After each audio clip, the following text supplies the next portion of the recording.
When the ceiling cracks above your head, you have exactly 3 seconds to decide who lives and who dies. Ryan Holt learned that truth on the worst night of his life, sitting across from a woman who couldn't care less about him, in a diner held together by rust and prayer. But when those 3 seconds came, the single father who'd spent years holding his world together didn't hesitate. He saved strangers. He saved a waitress who'd offered him kindness.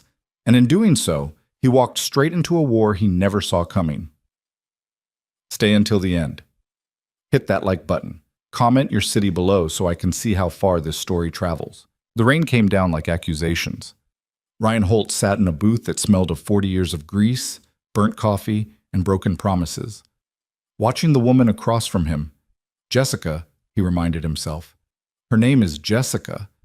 Scroll through her phone with the kind of focused disinterest usually reserved for terms and conditions agreements. The fluorescent lights above buzzed with a frequency that made his back teeth ache. Outside, the highway stretched into darkness, wet asphalt reflecting the diner's neon sign. Lena's Place, half the letters flickering like a dying heartbeat. "So you do construction?" Jessica said without looking up, her thumb continuing its endless upward swipe. "Yeah." Ryan shifted in the cracked vinyl seat, the duct tape patch on the cushion catching against his jeans. "Mostly residential, some commercial. Whatever keeps the lights on." She made a sound that could have been acknowledgement or the beginning of a yawn. Hard to tell. He shouldn't have come. Ryan knew that the moment he'd pulled into the parking lot and seen her BMW idling there, the engine running like she was already planning her escape route. His truck, a 2003 Ford with rust bloom spreading across the wheel wells like lichen, looked apologetic parked beside it. But Marcus, his foreman, had insisted. "You need to get back out there, man. It's been 2 years since Kelsey left. Your kid needs to see his dad actually living, not just surviving." His kid. Ryan's chest tightened at the thought of Owen, currently at his grandmother's house, probably conning her into letting him stay up past bedtime. 6 years old with his mother's eyes and his father's stubborn determination to fix things that were breaking. "Do you make good money?" Jessica asked, finally looking up. Her makeup was perfect. Dramatic wings of eyeliner, lips the color of wine she'd never offered to share. "I mean, is it stable?" Ryan picked up his coffee mug. The ceramic chipped along the rim, the coffee inside lukewarm and bitter. "It's honest work, pays the bills, keeps my son fed and clothed." "Your son?" She said it like he'd just revealed a prison record. "Right, Marcus mentioned that. How old?" 6. "That's a lot of responsibility." Jessica's nose wrinkled slightly, a tell so unconscious she probably didn't know she was doing it. But Ryan had spent 6 years reading every micro-expression of a small child learning to navigate disappointment, and he caught it immediately. She wasn't interested in a man with responsibilities. She was looking for someone unencumbered, someone whose Friday nights weren't dictated by bedtime routines and permission slips for field trips. "It is," Ryan agreed quietly. He set the mug down, already planning his exit strategy. Finish the coffee, make polite excuses, drive home through the rain and accept that maybe Marcus was wrong. Maybe some men were meant to build things, not rebuild themselves. The waitress appeared at their table like a ghost materializing from the kitchen's steam. Ryan had noticed her when they'd first arrived, late 30s, maybe 40, with the kind of weariness in her eyes that spoke of too many double shifts and not enough sleep. Her name tag read Lena in faded letters. Dark hair pulled back in a practical ponytail. No jewelry except a small silver watch on her left wrist. Her uniform was clean but worn, the fabric thin from countless washings. "More coffee?" she asked, her voice low and measured, the kind of voice that didn't waste words. "Please." Ryan pushed his mug forward. Jessica didn't look up from her phone. "I'm fine." Lena poured with steady hands, and Ryan noticed the way she moved. Economical, precise, every gesture containing exactly as much energy as necessary, and not a drop more. It was the movement of someone who'd learned to conserve resources because waste wasn't just inefficient, it was dangerous. "Thank you," he said. "You're welcome." She glanced at Jessica, then back at Ryan, and something flickered across her expression. Not judgment exactly, more like recognition, like she'd seen this scene played out 100 times before, in this booth and others like it. The man trying, the woman already gone. Lena moved to the next table, refilling water glasses for a truck driver hunched over a plate of meatloaf, and Ryan found himself watching her. Not in the way he'd tried to watch Jessica, searching for points of connection like a man assembling IKEA furniture without instructions. This was different. This was the way he looked at buildings, assessing structure and integrity, seeing past the surface wear to what held things up. The diner was dying. Anyone with eyes could see it. The ceiling tiles were water-stained, several missing entirely to reveal ductwork and pipes that had seen better decades. The floor tilted slightly toward the kitchen, settling foundation probably. The vinyl on the booth seats was cracked and patched with duct tape in a dozen places. Even the walls seemed tired, the paint yellowed by years of fryer smoke and fluorescent light. But someone still kept it running. Someone still showed up every day, poured coffee, took orders, wiped down tables. Someone still cared. "Are you even listening?" Jessica's voice cut through his observations. Ryan refocused on her. "Sorry, what?" She sighed, the kind of dramatic exhalation that suggested she'd been doing all the heavy lifting in this conversation. "I was saying that I just got promoted. Regional sales manager. It means a lot of travel, a lot of late nights. I need someone who can keep up with that lifestyle, you know? Someone flexible." "Congratulations on the promotion," Ryan said, meaning it. Then, because honesty had always been his default setting, even when kindness might have served him better. "But I'm not flexible. I've got a 6-year-old who needs dinner at 6 and homework help at 7 and bedtime stories at 8:30. I've got a crew that depends on me showing up to job sites at dawn. That's not going to change." Jessica's perfectly shaped eyebrows rose. "Wow, okay. Thanks for wasting my time." "I think we've been wasting each other's time," Ryan said quietly. "And I apologize for my part in that." She was already standing, already reaching for her designer purse, already composing the text she'd send to Marcus about what a disaster his friend was. "You know what your problem is? You've given up. You're just going through the motions, taking care of everyone else, letting yourself disappear." Ryan absorbed the words like he'd absorbed 1,000 other small cuts over the past 2 years. She wasn't entirely wrong, but she wasn't entirely right either. "I hope you find what you're looking for," he said. Jessica laughed, sharp and brittle as breaking glass. "Good luck with your situation." She turned on her expensive heels and walked toward the door, pulling out her phone before she'd even cleared the table. The door swung shut behind her. The BMW's engine roared to life in the parking lot, headlights sweeping across the rain-streaked windows before disappearing into the night. Ryan sat alone in the booth, the coffee cooling in his hands, and felt the familiar weight of loneliness settle back into place like an old injury aching before a storm. The truck driver at the next table caught his eye and raised his coffee mug in a gesture of solidarity. "Been there, brother." Ryan managed a half-smile in return. The diner's other occupants returned to their private worlds. An elderly couple in the corner booth, holding hands across the table, not speaking, but not needing to. A woman in medical scrubs scarfing down a burger between shifts. A teenager with textbooks spread across a table, earbuds in, lips moving as she studied. Regular people. Regular lives. The quiet architecture of existence that didn't make it into movies or songs but constituted the actual substance of the world. Ryan's phone buzzed. A text from his mother. "Owen's asleep. Take your time. Hope it's going well." He should leave. He should pay his bill, drive home, relieve his mother from babysitting duty, and crawl into bed where he could pretend that tomorrow wouldn't look exactly like today. But something kept him in the booth. Some gravitational force he couldn't quite name. The waitress, Lena, emerged from the kitchen carrying 2 plates balanced on her forearms with the easy competence of someone who'd been doing this work for years. She delivered them to the medical scrubs woman, checked on the elderly couple, then circled back toward Ryan's booth. "Can I get you anything else?" she asked. "Pie?" "We've got apple and cherry left." Ryan should have said no, should have asked for the check. Instead, he heard himself say, "What do you recommend?"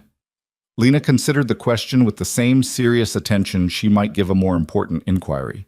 "The apple's fresher, made this morning. Cherries from yesterday, but it's still good." "Apple then, please." She nodded and turned toward the kitchen, but something made Ryan call after her. "Can I ask you something?" Lena paused, one hand on her order pad, expression neutral but attentive. Why do you do this? Ryan gestured around the diner. This place is, forgive me, but it's falling apart. Can't be easy working here. For a long moment, she didn't answer. In the kitchen, something metal clanged against a grill. The rain intensified, drumming harder against the roof. The fluorescent lights continued their endless buzzing hymn. Someone has to, Lena said finally.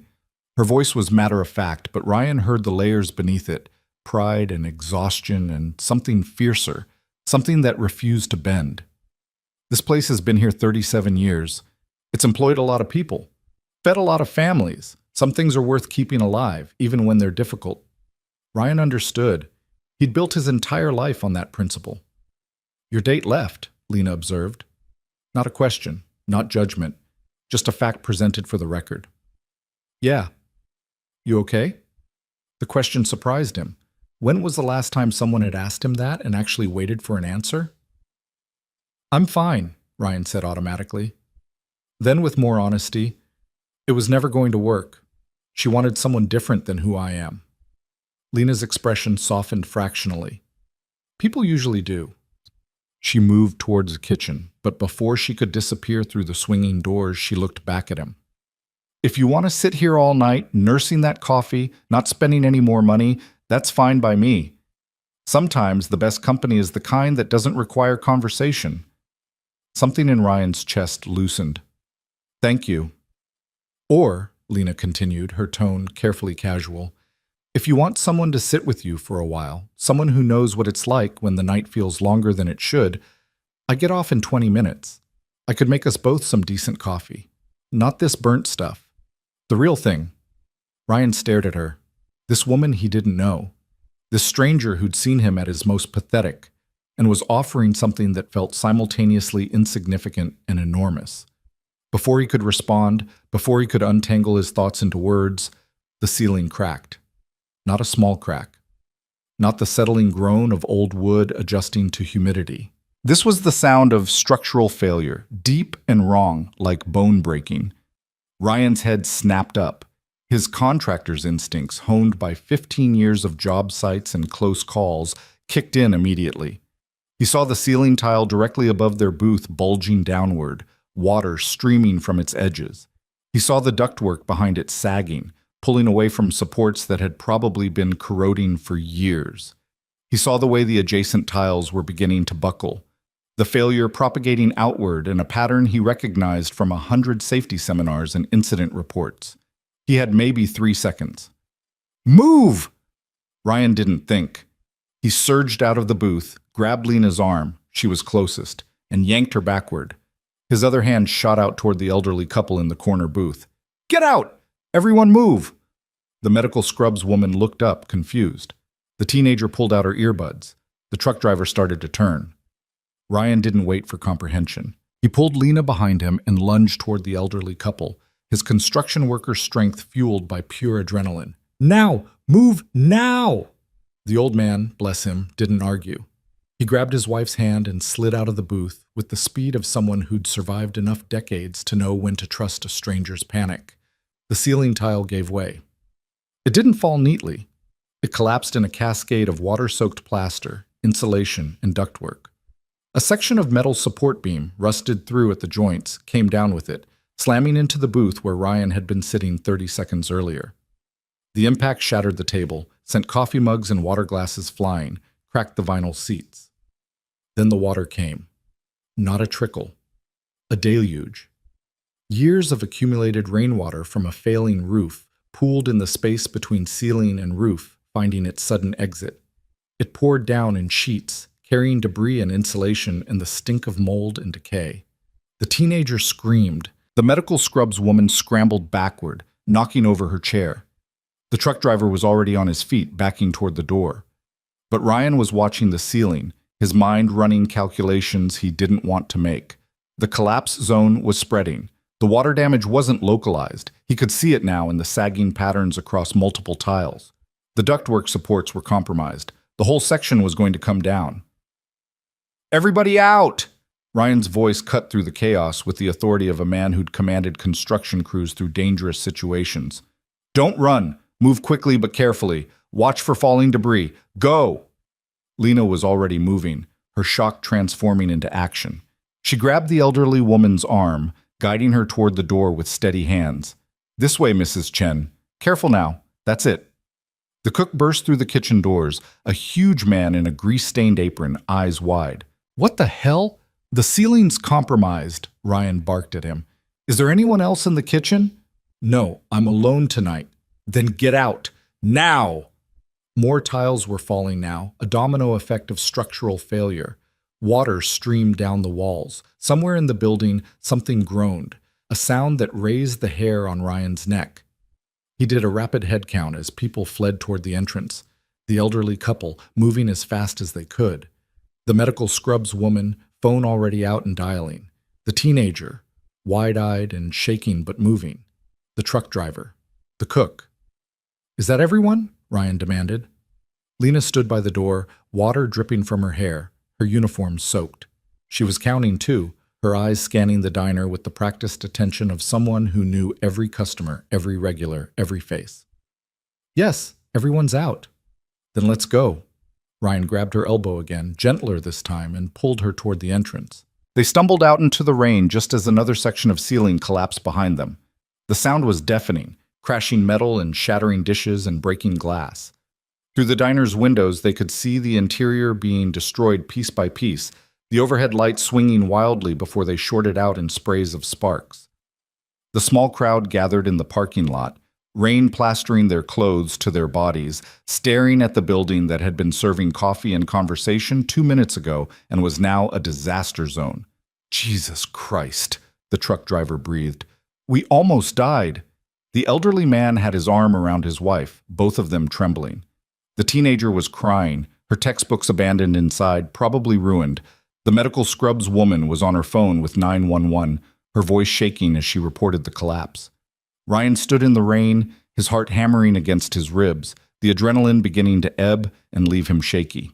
He'd pulled people out of danger on job sites before, workers who'd gotten too close to unstable trenches, electricians who'd nearly touched live wires. But this was different. This was civilians. This was an elderly couple who'd been holding hands over coffee. This was a kid studying for exams. This was Lena, standing beside him, staring at her diner with an expression that made Ryan's chest hurt. You saved us, the old woman, Mrs. Chen, said, looking up at Ryan with tears streaming down her face. You saved us all. I just recognized the signs, Ryan said quietly. Years of construction work. You learn what failure looks like. Don't minimize it, Lena said, her voice rough. She turned to look at him, rain running down her face, and Ryan saw something in her eyes he couldn't quite name. Gratitude and grief and a fierce burning determination. You saw what no one else saw.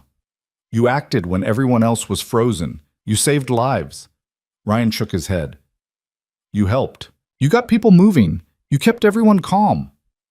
Because you gave us a chance. Sirens wailed in the distance, growing closer. Red and blue lights appeared on the highway, emergency vehicles racing toward them through the rain. The cook was standing apart from the group, phone pressed to his ear, speaking rapidly in Spanish. The teenager had stopped crying and was taking photos of the building, her hands still shaking. The truck driver was helping the Chens sit down on the curb under the minimal shelter of the diner's overhang. Lena walked forward slowly, stopping at the edge of the parking lot, staring at her diner. More of the ceiling was visible now through the windows. Whole sections had collapsed, revealing the skeletal framework above, the failing roof, the infrastructure that had been dying for years. Ryan moved to stand beside her. How long have you owned this place? 12 years, Lena said quietly. My aunt left it to me when she died. She'd run it for 25 years before that. Lena's place. Named after her, not me. She was the original Lena. I was named after her. After the diner. I'm sorry. The roof needed replacing 5 years ago. I got quotes. $30,000. I didn't have $30,000. I had a leaking roof and a prayer and a bucket of contractor-grade sealant. Her voice was flat, factual, reporting the truth without embellishment. I patched it. I reinforced what I could. I kept it running. Ryan understood the mathematics of desperation. When you didn't have resources, you made impossible choices. You triaged. You focused on whatever would buy you one more day, one more week, one more month. It wasn't your fault, he said. Wasn't it? Lena turned to look at him, and her eyes were dry but devastated. I knew it was failing. I knew the ceiling was water damaged. I knew the ductwork was compromised. But I couldn't afford to close, couldn't afford the repairs, so I kept serving coffee and praying nothing would give out. And tonight, it did. People could have died. But they didn't. Because of you, not because of me. The first fire truck pulled into the parking lot, followed by 2 police cars and an ambulance. Firefighters jumped out, already assessing the scene. A paramedic approached the huddled group, asking if anyone was injured. A police officer, young, eager official, made his way toward Ryan and Lena. Are you the owners? I am, Lena said. Lena Moore. This is my diner. Ma'am, I need you to step back from the building. It's not safe. We're going to need to get a statement from you, and from everyone who was inside when the collapse occurred. He looked at Ryan. And you are? Ryan Holt. I was a customer. The customer who pulled everyone out, Lena corrected. The officer's eyebrows rose. We're going to need a statement from you too, sir. More vehicles arrived. A fire inspector, someone from the county building department, roused from dinner or sleep or wherever building inspectors spent their Thursday nights. The paramedics checked everyone over. Miraculously, no injuries beyond cuts and bruises and shock. Ryan gave his statement to a detective who looked tired and skeptical, walking her through the sequence of events with the precision he used for incident reports on job sites. He explained the signs of structural failure, the water damage patterns, the way the ceiling tiles had bulged before collapse. She wrote it all down, occasionally glancing at the ruined diner, then back at Ryan with something that might have been respect. You probably saved 4 or 5 lives tonight, Mr. Holt, she said when he finished. I'm going to include that in my report. I just did what anyone would do. No, she said firmly. You did what someone with training and awareness and courage would do. Most people freeze. You acted. That matters. When she released him, Ryan looked around for Lena. He found her talking to the fire inspector, her arms wrapped around herself against the cold rain, her expression carefully neutral as the inspector gestured at the building and shook his head. Ryan didn't approach. This wasn't his crisis, wasn't his disaster. He was just a man who'd been on a bad date and happened to be in the right place with the right knowledge. But he couldn't make himself leave. He watched the fire inspector hand Lena a business card, watched her nod, water dripping from her ponytail, her uniform clinging to her shoulders, watched her stand there, alone in a parking lot full of first responders and gawkers and the wreckage of something she'd tried to save, and maintain her composure through what had to be shattering her. The rain began to ease, tapering from deluge to steady downpour to persistent drizzle. The elderly couple was taken home by a neighbor who'd arrived to collect them. The teenager's parents showed up in a minivan, hysterical and grateful in equal measure. The truck driver climbed back into his rig and disappeared into the night, probably to find another diner, another meal, another anonymous stop on an endless highway. The cook approached Lena, said something Ryan couldn't hear, and hugged her. She hugged him back, fierce and quick, then let him go. He climbed into an old sedan and drove away, taillights fading into the mist. That's when Ryan saw the other car pulling into the parking lot. It was a sleek black Audi, incongruous against the emergency vehicles in Ryan's beaten pickup. It parked with precision, and a man stepped out, mid-40s, expensive suit protected by a designer umbrella, shoes that probably cost more than Ryan's monthly mortgage. The man surveyed the scene with an expression Ryan recognized instantly. It wasn't concern, it wasn't sympathy, it was satisfaction barely disguised as professional interest. He walked directly toward Lena, his umbrella keeping him dry while she stood soaked and shivering. The fire inspector had moved away, conferring with other officials. Lena was alone. Ms. Moore, the man said, his voice carrying across the parking lot with the confidence of someone accustomed to being heard. What a terrible tragedy. Ryan moved closer, something in his gut warning him. Lena's shoulders straightened. Mr. Rowe, what are you doing here? I heard the emergency dispatch on my scanner. When I realized it was your property, I felt I should come personally to express my condolences. Caleb Rowe's smile didn't reach his eyes. And to reiterate my previous offer, given the circumstances, I'm sure you can see now that selling is your only real option. The building can be repaired, Lena said, her voice tight. Can it? Caleb looked at the diner, his expression pitying. Miss Moore, be realistic. The structure is compromised. The repairs will cost more than the property is worth. Your insurance, assuming you have adequate coverage, which I suspect you don't, will never cover the full cost. And even if you somehow manage to rebuild, who's going to eat at a diner that collapsed and nearly killed people? You need to leave. I'm trying to help you. Caleb's voice took on a paternal tone, the kind of condescension wrapped in concern. My company is prepared to make you a very fair offer. We'll take this problem off your hands, give you enough money to start fresh somewhere else, doing something more suitable. Ryan had heard enough. He stepped forward, positioning himself beside Lena. The lady asked you to leave. Caleb's eyes flicked toward Ryan, dismissive. And you are? Someone who was here when the ceiling came down. Someone who saw exactly what caused the collapse. Ryan met the developer's gaze steadily. Water damage from a failing roof. Long-term structural neglect. The kind of thing that develops over years, not weeks. The kind of thing a proper inspection would have identified and could have been addressed with reasonable intervention. Something flashed across Caleb's face. Surprise, annoyance, recalculation. I'm sorry, are you an engineer? Contractor. 15 years in construction. I know structural failure when I see it. Then you know that building is finished. I know it needs work, Ryan corrected. I also know the difference between failure that happens because of neglect and failure that happens because someone wants it to fail. The air between them changed, tension crackling like electricity before a storm. Caleb's smile hardened.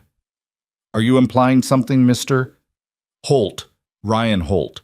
And I'm not implying anything.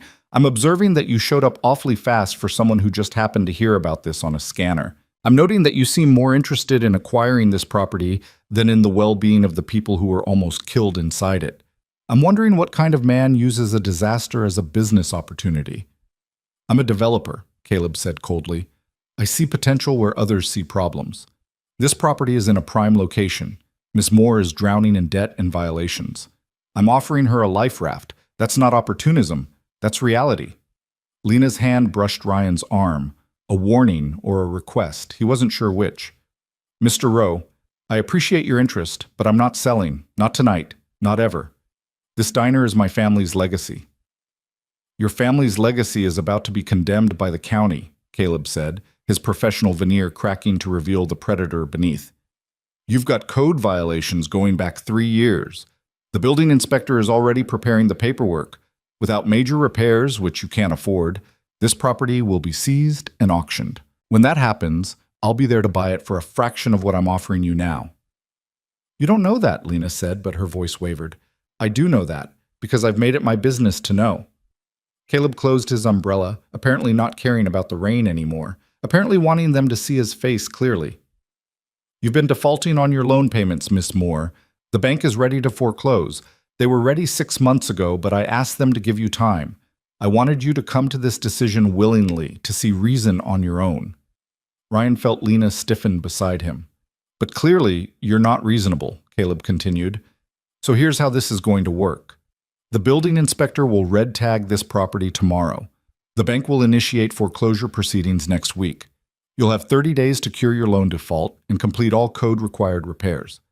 30 days to find approximately $60,000 you don't have. He stepped closer, and Ryan moved to block him, but Lena put a hand on Ryan's chest, holding her ground herself. When you fail, Caleb said softly, and you will fail, my company will acquire this property through the foreclosure auction. We'll demolish what's left of this eyesore and build something that actually contributes to the community. Condominiums, retail space, things this area needs. This area needs places where regular people can afford to eat, Ryan said. It needs landmarks that have history and heart, not just profit margins. Caleb laughed, but it was an ugly sound. How noble, how wonderfully naive. He looked Ryan up and down, taking in the soaked jeans, the flannel shirt, the boots worn down at the heels. Let me guess. You're going to help her. You're going to ride to the rescue and save the damsel in distress? I'm going to do whatever I can, Ryan said evenly. With what? Your construction worker's salary? Caleb's smile was vicious now. Do you even know how far in debt she is? Do you know about the 3 separate liens on this property? The back taxes? The loan default? This isn't a problem you can fix with a hammer and some good intentions. Ryan held his gaze. Maybe not, but at least I won't sleep well tonight knowing I tried to profit from someone else's disaster. For a moment, Caleb looked like he might say something else, might escalate this confrontation into something physical, but then his professional mask slipped back into place, smooth as ever. Good luck, Miss Moore, he said, turning back to Lena. You're going to need it. My offer stands for 72 hours. After that, you'll be dealing with the bank and the county, and I promise you they're much less sympathetic than I am. He walked back to his Audi, his expensive shoes splashing through puddles without care, and drove away, leaving Ryan and Lena standing in the rain among the emergency vehicles and the ruins of what had been her life's work. Lena was shaking, not from cold, Ryan realized, but from rage and fear and the overwhelming weight of impossible odds. I can't lose this place, she whispered. I can't let him win. Ryan looked at the diner, the broken windows, the collapsed ceiling visible through them, the water still streaming from damaged gutters. He thought about Caleb's words, about $60,000 and 30 days, and all the ways this was an unwinnable fight. Then he thought about Owen, asleep at his grandmother's house, dreaming whatever 6-year-olds dreamed. He thought about the small nest egg he'd been building for the past 2 years, money saved from overtime and side jobs, money meant to provide options, to ensure his son never had to watch his father scramble to make rent. He thought about the woman standing beside him who'd offered to sit with him all night when his date had walked out, who'd kept this diner running for 12 years against impossible odds, who'd named herself after a dream and refused to let it die. How much do you actually owe the bank? Ryan asked. Lena looked at him, confusion and suspicion warring in her expression. Why? Because before we figure out what's possible, we need to know what's real. How much? She hesitated, and he could see her calculating whether to trust this stranger who'd appeared in her life 3 hours ago and had somehow become tangled in her disaster. $42,000 on the loan, she said finally. Another $8,000 in back taxes. The liens total about $6,000. The required repairs. She closed her eyes. The fire inspector says at least $30,000 to bring it up to code, and that's a conservative estimate. $90,000. Maybe more. Ryan did the math against his savings account and felt his stomach drop. He had $18,000, give or take. Not enough. Not close to enough. But sometimes you didn't need enough. Sometimes you just needed a start. The bank foreclosure, Ryan said. You said you have 30 days to cure the default. That's what Caleb said. I haven't gotten official notice yet, but Lena gestured helplessly at the diner. It doesn't matter. I can't make it happen. I've been trying to make it happen for 3 years. But if someone could cure the loan default, pay the back taxes, get the repairs started, would that stop the foreclosure? In theory, yes, but Lena stopped, staring at him. What are you saying? Ryan ran his hand through his wet hair, water streaming down his neck, and made a decision that was either the bravest or stupidest thing he'd done in his life. I'm saying I might know some people, contractors who owe me favors, suppliers who will work on credit. I'm saying I've got some savings, not enough for everything, but enough to start. He met her eyes. I'm saying if you're willing to fight, I'm willing to help you fight. Why? The word came out raw, disbelieving. You don't know me. You don't owe me anything. Why would you risk your money on a building you've been inside for 3 hours? Ryan thought about all the ways he could answer that question, because it was the right thing to do. Because Caleb Rowe's smug face had ignited something in him. Because he'd spent 2 years being safe and careful, and it had gotten him nowhere except sitting across from women who saw him as a burden. But the truth was simpler and more complicated than any of that. Because someone has to, he said, echoing her words from earlier. Because some things are worth saving, even when they're difficult. Lena stared at him for a long moment, rain falling between them, emergency lights painting her face in alternating red and blue. Then slowly she nodded. Okay, she whispered. Okay, but I need you to understand. If we do this, if we really do this, it's not charity. It's a partnership. You put in money and labor, you get equity, real equity. I'm not letting you save me. I'm letting you build something with me. Deal, Ryan said without hesitation. They shook hands there in the parking lot, two strangers bound by rain and disaster and the stubborn refusal to let predators win. And Ryan felt something shift inside his chest. Not hope, exactly. Hope was too fragile for what lay ahead. This was determination. The same determination that had carried him through 2 years of single parenthood, through job sites and injuries and the daily architecture of responsibility. This was the decision to build something that would hold. The fire inspector approached them, his expression professionally sympathetic. Miss Moore, I need to inform you that this building is being red-tagged as of tonight. No one is permitted inside until a structural engineer has assessed the damage and approved repairs. I'm sorry. I understand, Lena said. You'll receive official notice from the county within 48 hours, outlining the specific code violations and required remediation. The clock starts from when you receive that notice. How long do I have? Standard is 30 days to show substantial progress on repairs and 90 days to complete all code-required work. He handed her several business cards. These are structural engineers I'd recommend. Good luck. He walked away, leaving them with the weight of timelines and impossibilities.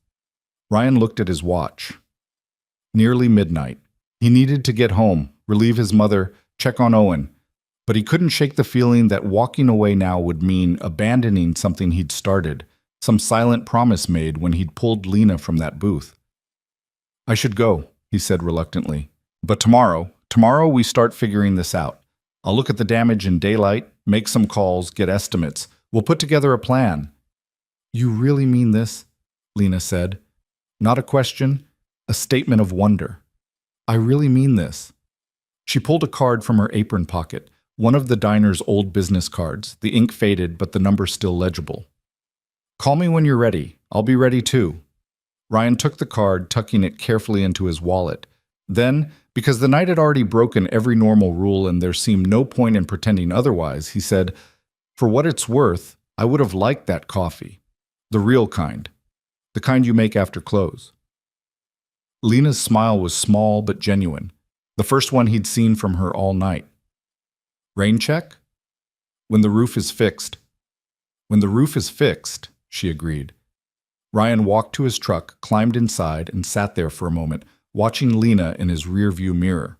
She stood alone in the parking lot as the last emergency vehicles pulled away, staring at her ruined diner with her arms crossed and her jaw set.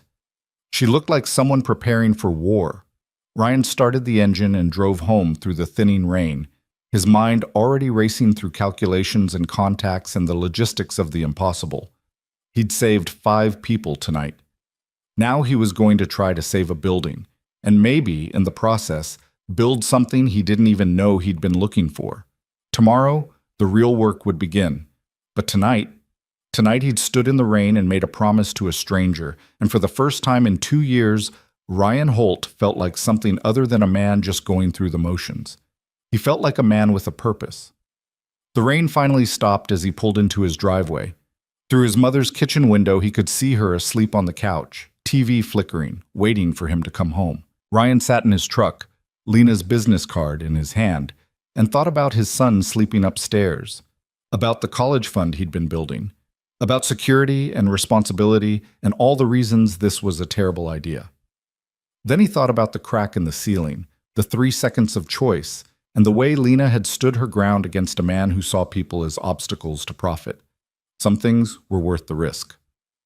Ryan climbed out of his truck and headed inside, already planning tomorrow's first call. The sun rose over Lena's place like a coroner arriving to examine a body. Ryan pulled into the parking lot at 6:30, his truck loaded with tools and a thermos of coffee strong enough to strip paint. He'd been awake since 4, lying in bed running calculations until the numbers blurred into incomprehensible strings. Owen had woken once, padding into Ryan's room with his stuffed elephant, asking why Daddy looked worried. Ryan had pulled his son close and lied smoothly, just thinking about work, buddy, nothing to worry about. before carrying him back to bed. The diner looked worse in daylight. What had been obscured by darkness and rain now stood exposed. The sagging roofline, the water stains spreading down the exterior walls like bruises, the broken windows revealing the devastation inside. Yellow caution tape surrounded the building, fluttering in the morning breeze. The red tag notice was already posted on the front door, official and final. Ryan sat in his truck, engine idling, staring at what he'd promised to save. A sensible man would drive away. A sensible man would call Lena, apologize, explain that he'd gotten caught up in the moment, but couldn't actually risk his son's future on a condemned building and a woman he'd known for 3 hours. Ryan turned off the engine and climbed out. He was halfway to the building when another vehicle pulled in, a Honda Civic with a dented bumper and a coffee cup graveyard in the back seat. Lena emerged wearing jeans and a faded sweatshirt, her hair in the same practical ponytail, dark circles under her eyes that suggested she'd slept as little as Ryan had. "You came," she said, and Ryan heard the surprise beneath the simple statement. "Said I would." "People say a lot of things." Lena walked toward him, stopping a few feet away, maintaining the careful distance of two people who'd made promises they weren't sure they could keep. "I stayed up all night waiting for you to text and tell me you'd changed your mind." "Did you want me to change my mind?" "Part of me did," she admitted. "The part that doesn't want to drag anyone else down with me when the ship sinks." "And the other part?" Lena looked at the diner, her expression unreadable. "The other part started making lists at 2 in the morning, contractors to call, permits to file, ways to make the impossible slightly less impossible." Ryan pulled a folded piece of paper from his jacket pocket. "Me too." They stood there, two practical people holding their lists of impossible tasks, and something passed between them, not quite trust, but the foundation that trust might eventually build on. Recognition. The acknowledgement that they were both stubborn enough to try. "Show me the damage," Ryan said. They ducked under the caution tape, approaching the building with the wariness of people entering a crime scene. The front door was unlocked. Anyone could have walked in during the night, though Ryan doubted anyone had. There was nothing left to steal except broken dreams and water-damaged memories. Inside, the destruction was comprehensive. The collapsed ceiling had created a cascade effect, pulling down adjacent sections, exposing ductwork and electrical wiring and insulation that hung in wet clumps like diseased tissue. Water covered everything. The floor, the booths, pooled in corners and slowly draining through cracks in the foundation. The smell was overwhelming, mold and rot and the particular sourness of a building dying from the inside out. Ryan pulled a flashlight from his tool belt and played it across the ceiling, tracking the pattern of failure. Lena walked beside him, silent, her breathing steady despite what had to be devastating to witness in full daylight. "Tell me what you see," she said quietly. "The roof failure is concentrated in the northwest corner," Ryan said, falling into the professional assessment that came easier than emotional reaction. "See how the water stains are darkest there? That's where the leak started, probably years ago. The water damaged the roof decking, which sagged and created a depression. That depression collected more water. More water created more damage. Classic failure cycle. Can it be fixed? The roof can be replaced. That's straightforward. But the ceiling joists are compromised. We'll need to sister new boards alongside the damaged ones to restore structural integrity. The ductwork has to be replaced entirely. The electrical system needs a complete inspection and probably rewiring in this whole section.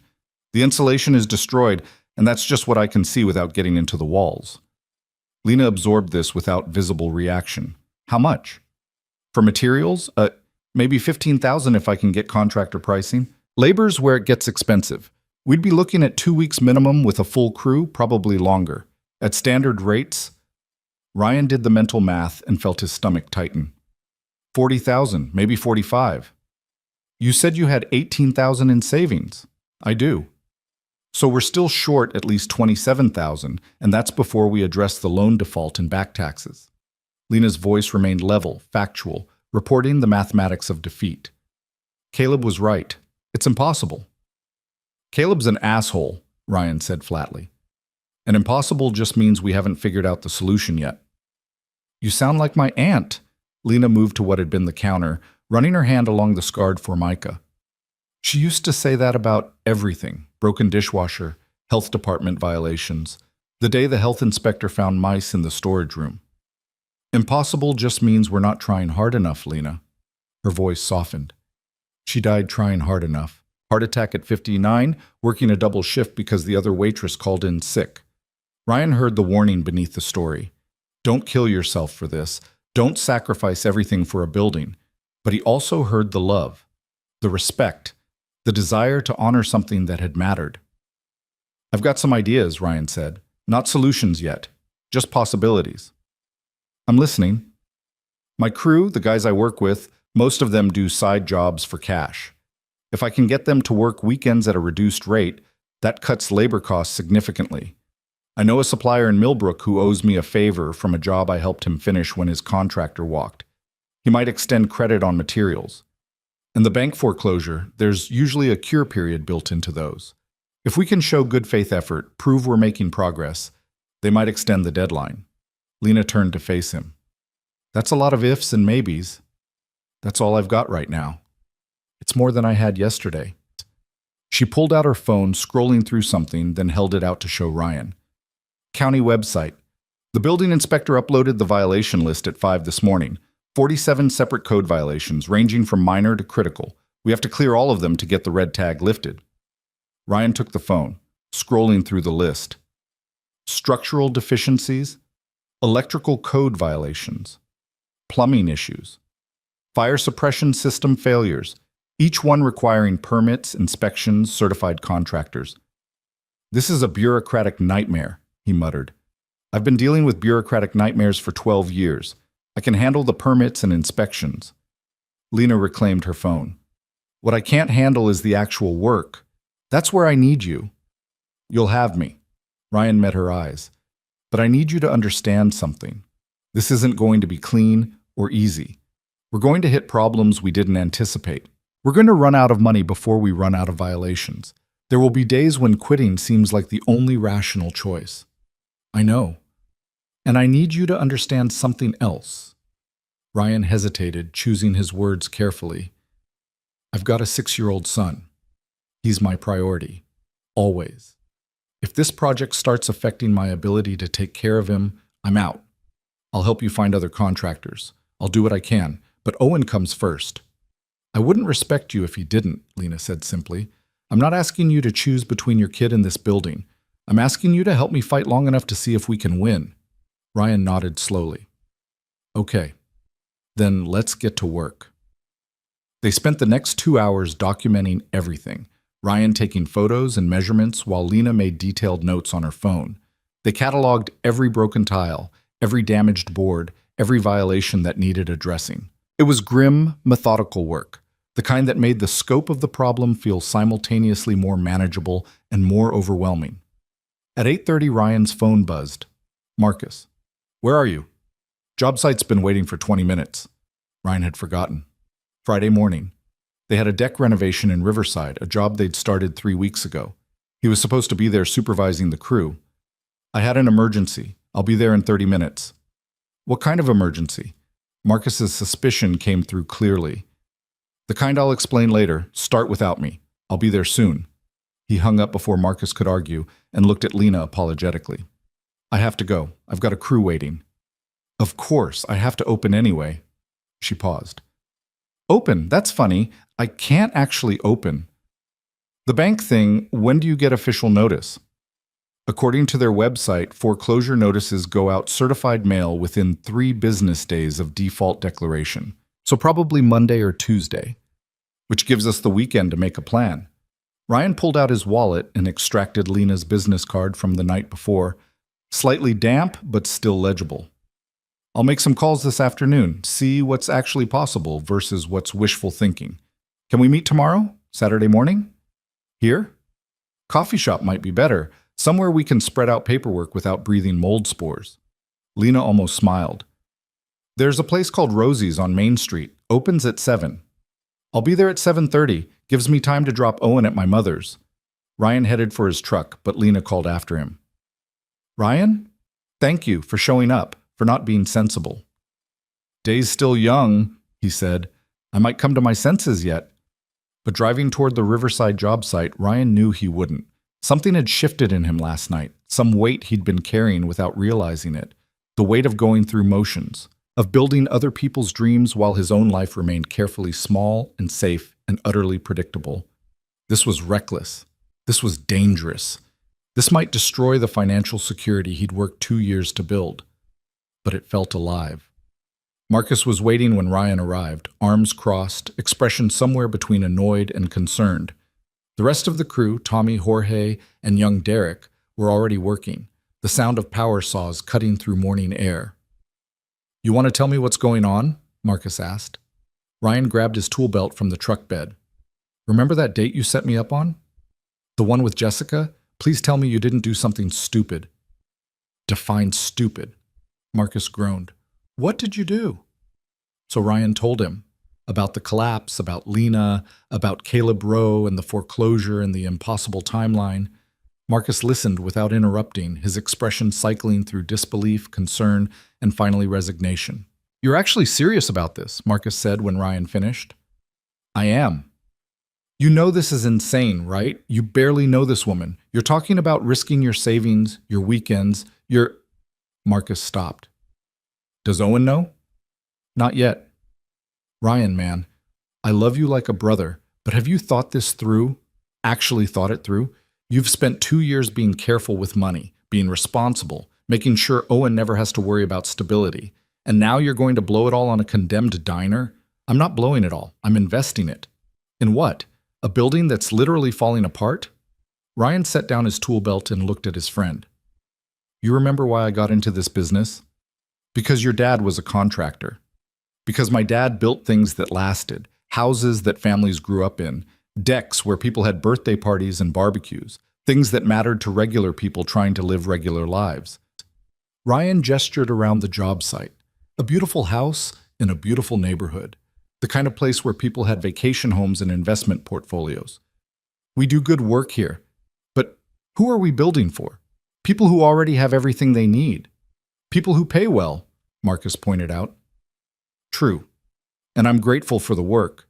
But that diner, that place mattered. It was where truck drivers stopped between long hauls, where high school kids studied after school because their homes were too chaotic, where an elderly couple held hands over coffee every Thursday night." Ryan's voice roughened. "Caleb Rowe wants to tear it down and build condos nobody from this town can afford. I can't stop him from building his condos everywhere else. But maybe I can stop him from taking this one place." Marcus was quiet for a long moment. Then he sighed, the sound of a man recognizing a lost cause. "You need help with the work?" Ryan's chest tightened. "I can't pay you full rate. I can barely afford to pay myself." "Did I say anything about full rate?" Marcus pulled out his phone, scrolling through his calendar. "I've got Saturdays free for the next month. I'll give you 8 hours a week at half my usual, and I'll talk to Tommy and Jorge. They might be willing to do the same." "Marcus, don't make it weird. Just say thank you, and buy me a beer when this is over." "Thank you," Ryan said quietly. "And when this is over, I'll buy you a whole case." They worked through the day, installing deck boards and railings, the physical labor a welcome distraction from the mental chaos of what Ryan had committed to. But his mind kept drifting back to Lena's diner, running calculations, sketching out work sequences, trying to find a path through the impossible. At 3 o'clock, he called his supplier contact in Millbrook. Eddie Thornton answered on the 4th ring, his voice rough from decades of cigarettes and construction dust. "Ryan Holt, haven't heard from you in months. You finally ready to admit you need my help?" "I need your help," Ryan said without preamble. "Must be serious if you're not even pretending to negotiate first." Ryan explained the situation, the diner, the timeline, the financial constraints. Eddie listened, occasionally grunting acknowledgement, his silence more thoughtful than dismissive. "So you want me to extend you credit on materials for a building that might get condemned anyway, for a woman you just met, on a project that has maybe a 20% chance of success," Eddie summarized. "When you put it like that, it sounds insane." "Because it is insane."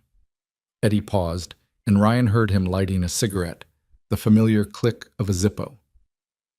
But I've known you 15 years, Ryan. You're the most careful, responsible, boring contractor I've ever worked with. If you're willing to bet on this, maybe there's something there I'm not seeing. Does that mean? It means I'll extend you $10,000 in credit at cost plus 10%. Materials only. You default. I own whatever you've built. Deal? Deal. Ryan felt something in his chest loosen. $10,000 in materials. Combined with his $18,000 in savings, that gave him $28,000 to work with. Still short, but closer. You're going to owe me the story when this is done, Eddie said. Win or lose, I want to know how it ends. You'll be the first person I tell. Ryan made 3 more calls that afternoon. A plumber who agreed to work weekends at reduced rates, an electrician who owed Ryan a favor, and a structural engineer willing to do the inspection for half her usual fee if Ryan's crew did the actual reinforcement work. Each conversation was a negotiation, a careful balance of asking for help without begging, of being honest about risks without underselling the opportunity. By the time Ryan left the job site at 5:30, he had the skeleton of a plan. Not a good plan, not a safe plan, but a plan that might, with luck and work and stubbornness, actually work. He picked up Owen from his mother's house, enduring her questions about why he looked so tired, deflecting with half-truths about a big project and challenging work. Owen chattered about his day, something about dinosaurs and a playground incident and his friend Michael's new shoes, and Ryan listened with half his attention while the other half remained fixed on lumber calculations and permit timelines. That night, after Owen was asleep, Ryan sat at his kitchen table with a spreadsheet and a calculator, running numbers until they blurred. No matter how he arranged things, he was still at least $15,000 short. The loan payoff, the back taxes, the materials, the labor. Even with everyone working at reduced rates, even with Eddie's credit extension, the math didn't work. He needed more money, or more time, or a miracle. Ryan was still at the table at midnight when his phone buzzed. A text from an unknown number. This is Lena. Got your number from the police report. Can't sleep. Keep thinking about everything that needs to happen and how impossible it is. Tell me this is actually possible. Ryan stared at the message, at this woman he barely knew, asking him for reassurance he couldn't honestly give.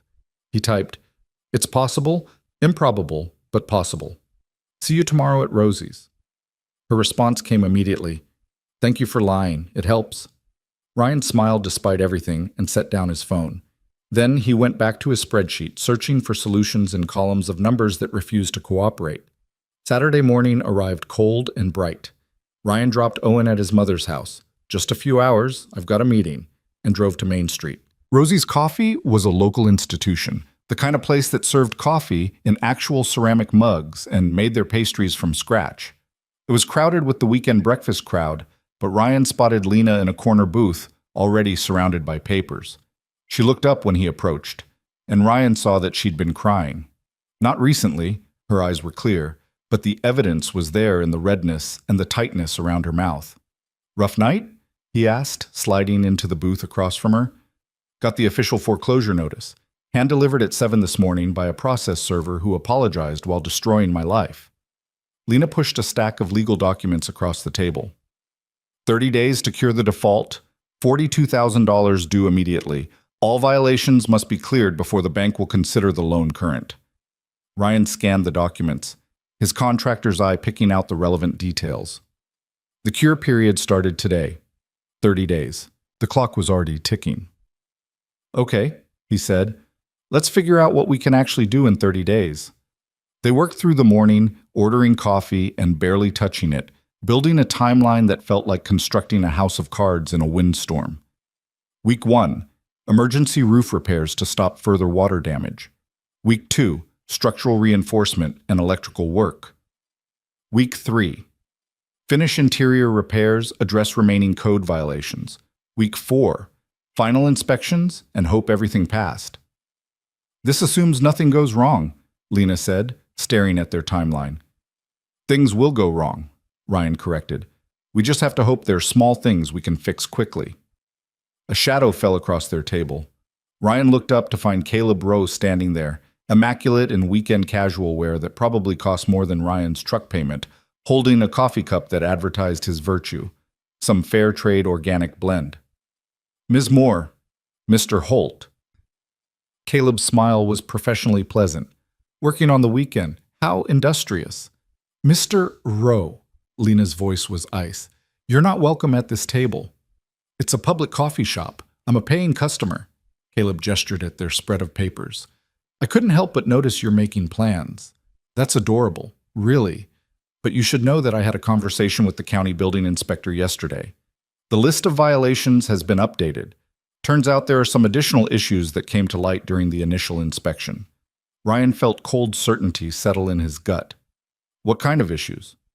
Asbestos in the ceiling tiles, lead paint on the interior walls. Both require certified abatement contractors. Both significantly increase remediation costs. Caleb's expression remained pleasant, but his eyes were hard. Terrible luck, really. But these things happen in older buildings.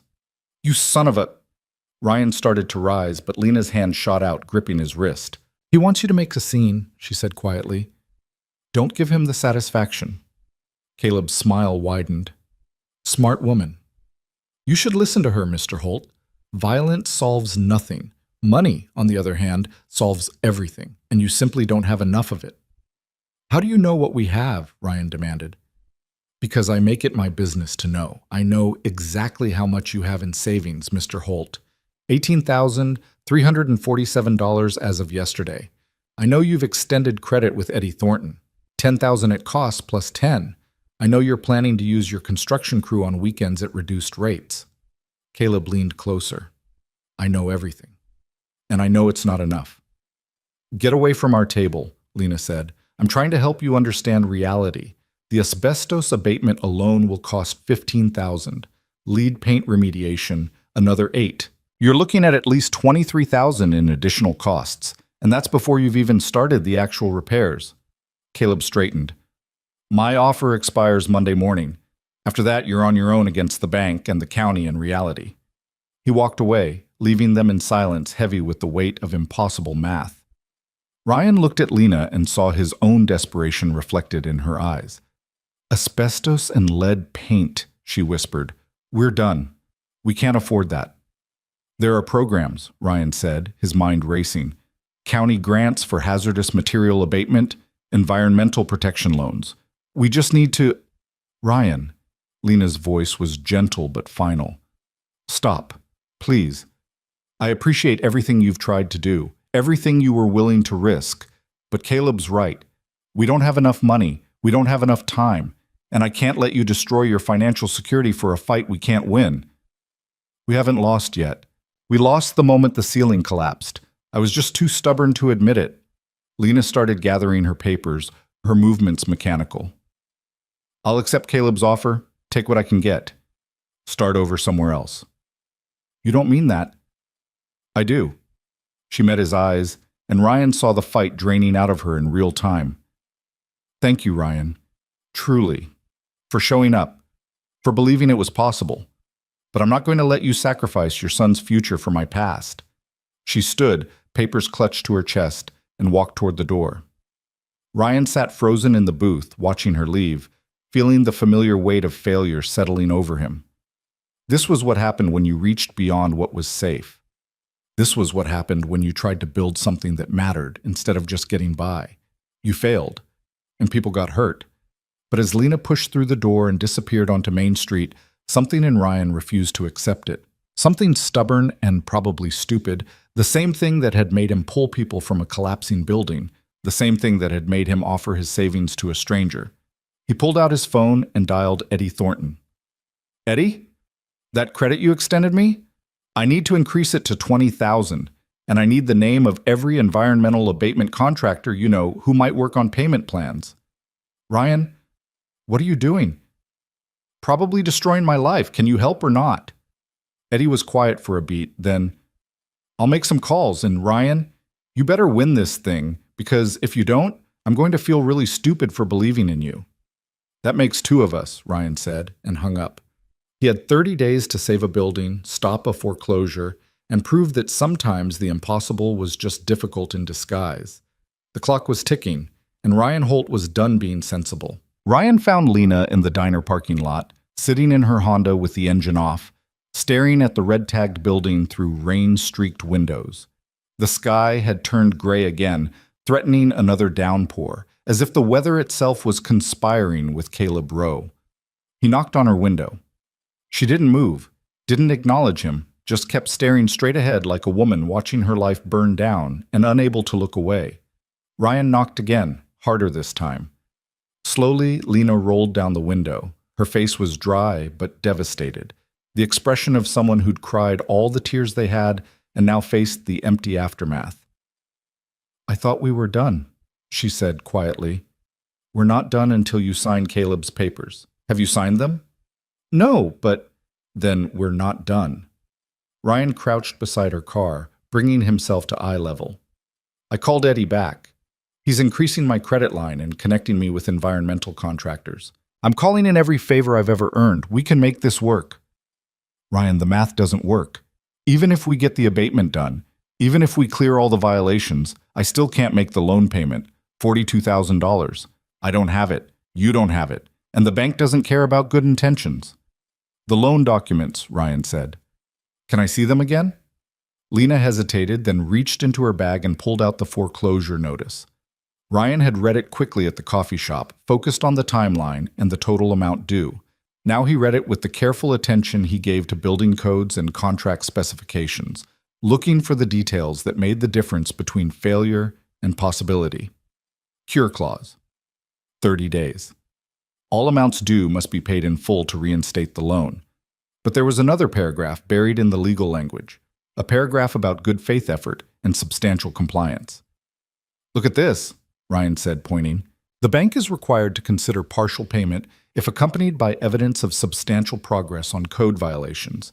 It's not automatic loan reinstatement, but it gives us leverage for negotiation." "Negotiation with a bank that wants to foreclose so Caleb can buy the property at auction?" Lena's voice was bitter. "You think they're going to negotiate in good faith?" "I think they're required to follow their own loan documents. And I think if we show up with proof that we're fixing the building, with partial payment, with a plan for the rest, they have to at least review it." Ryan stood, his knees protesting the crouch position. "It's not a guarantee, but it's a chance." Lena looked at him for a long moment, something shifting in her expression. Not hope exactly. Something more complicated. The way someone looks at a life raft when they know it might not hold but drowning is the only alternative. "Why are you doing this?" she asked. "And don't tell me it's because someone has to. There has to be more than that. Nobody risks everything for a stranger based on principle." Ryan thought about Owen, about the questions his son would ask when he was older.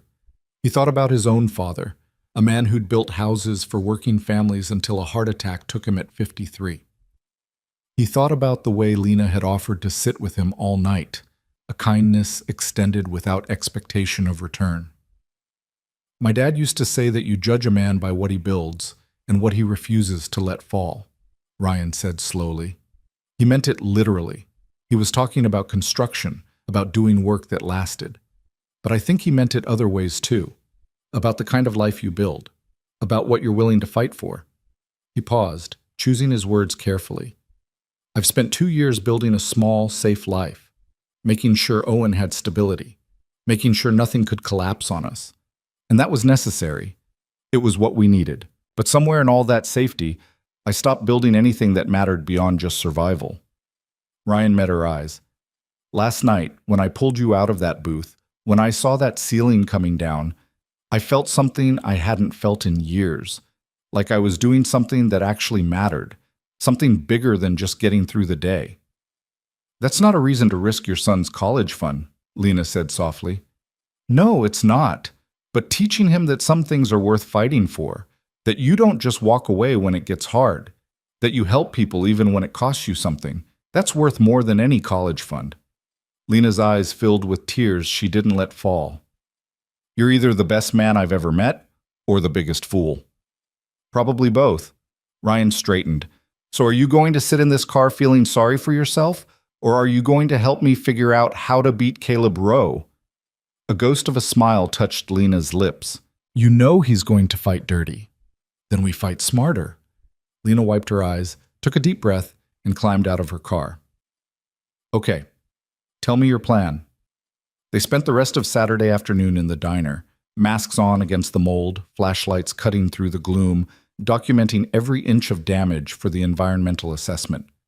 Ryan took hundreds of photos while Lena made notes, their voices echoing in the ruined space. At 4 o'clock, Eddie called back. "I've got a guy," he said without preamble. "Dominic Russo does environmental abatement all over the county. He's expensive, but he's fast, and he's certified for everything you need. I told him your situation. He says he can have an assessment done by Monday and start work by Wednesday if you can get the permits expedited." "What's he charging?" $22,000 for asbestos and lead paint abatement. Full clearance, all certifications, guaranteed to pass inspection. Ryan's stomach dropped. $22,000. Combined with everything else, they were looking at total costs of over $70,000. He had access to maybe $35,000 between his savings and Eddie's extended credit. They were still $35,000 short. "Tell him yes," Ryan said, "and ask if he'll take half up front and the rest on completion." "Ryan, just ask." Eddie sighed. "I'll ask, but you're building a house of cards here, buddy. One strong wind and this whole thing collapses." "Story of my life," Ryan muttered and hung up. Lena was watching him from across the diner. "How bad?" "We need another $35,000. Minimum." "We don't have another $35,000. "I know."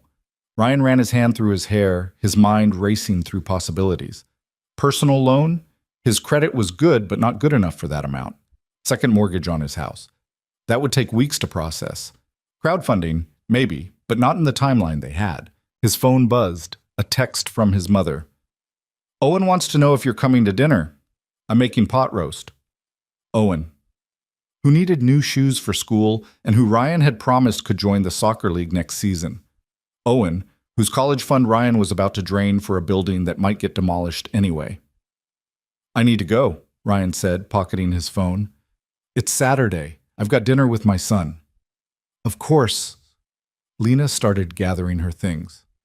"Ryan, I want you to know if this doesn't work, if we can't find the money, I won't hold it against you. You've already done more than anyone had a right to expect." "We'll find it," Ryan said with more confidence than he felt. "I just need to figure out how." Dinner at his mother's house was both comfort and torture. Owen chattered happily about his day at Grandma's, about the cartoon they'd watched, about the science project he wanted to do for school, about volcanoes. Ryan's mother served pot roast and mashed potatoes and asked gentle questions about the big project Ryan had mentioned. "It's complicated," Ryan said, cutting his meat into precise pieces. "A renovation job, tight timeline, a lot of moving parts."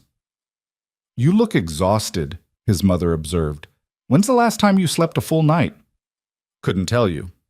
After dinner, while Owen played in the living room with toy trucks, Ryan helped his mother with dishes.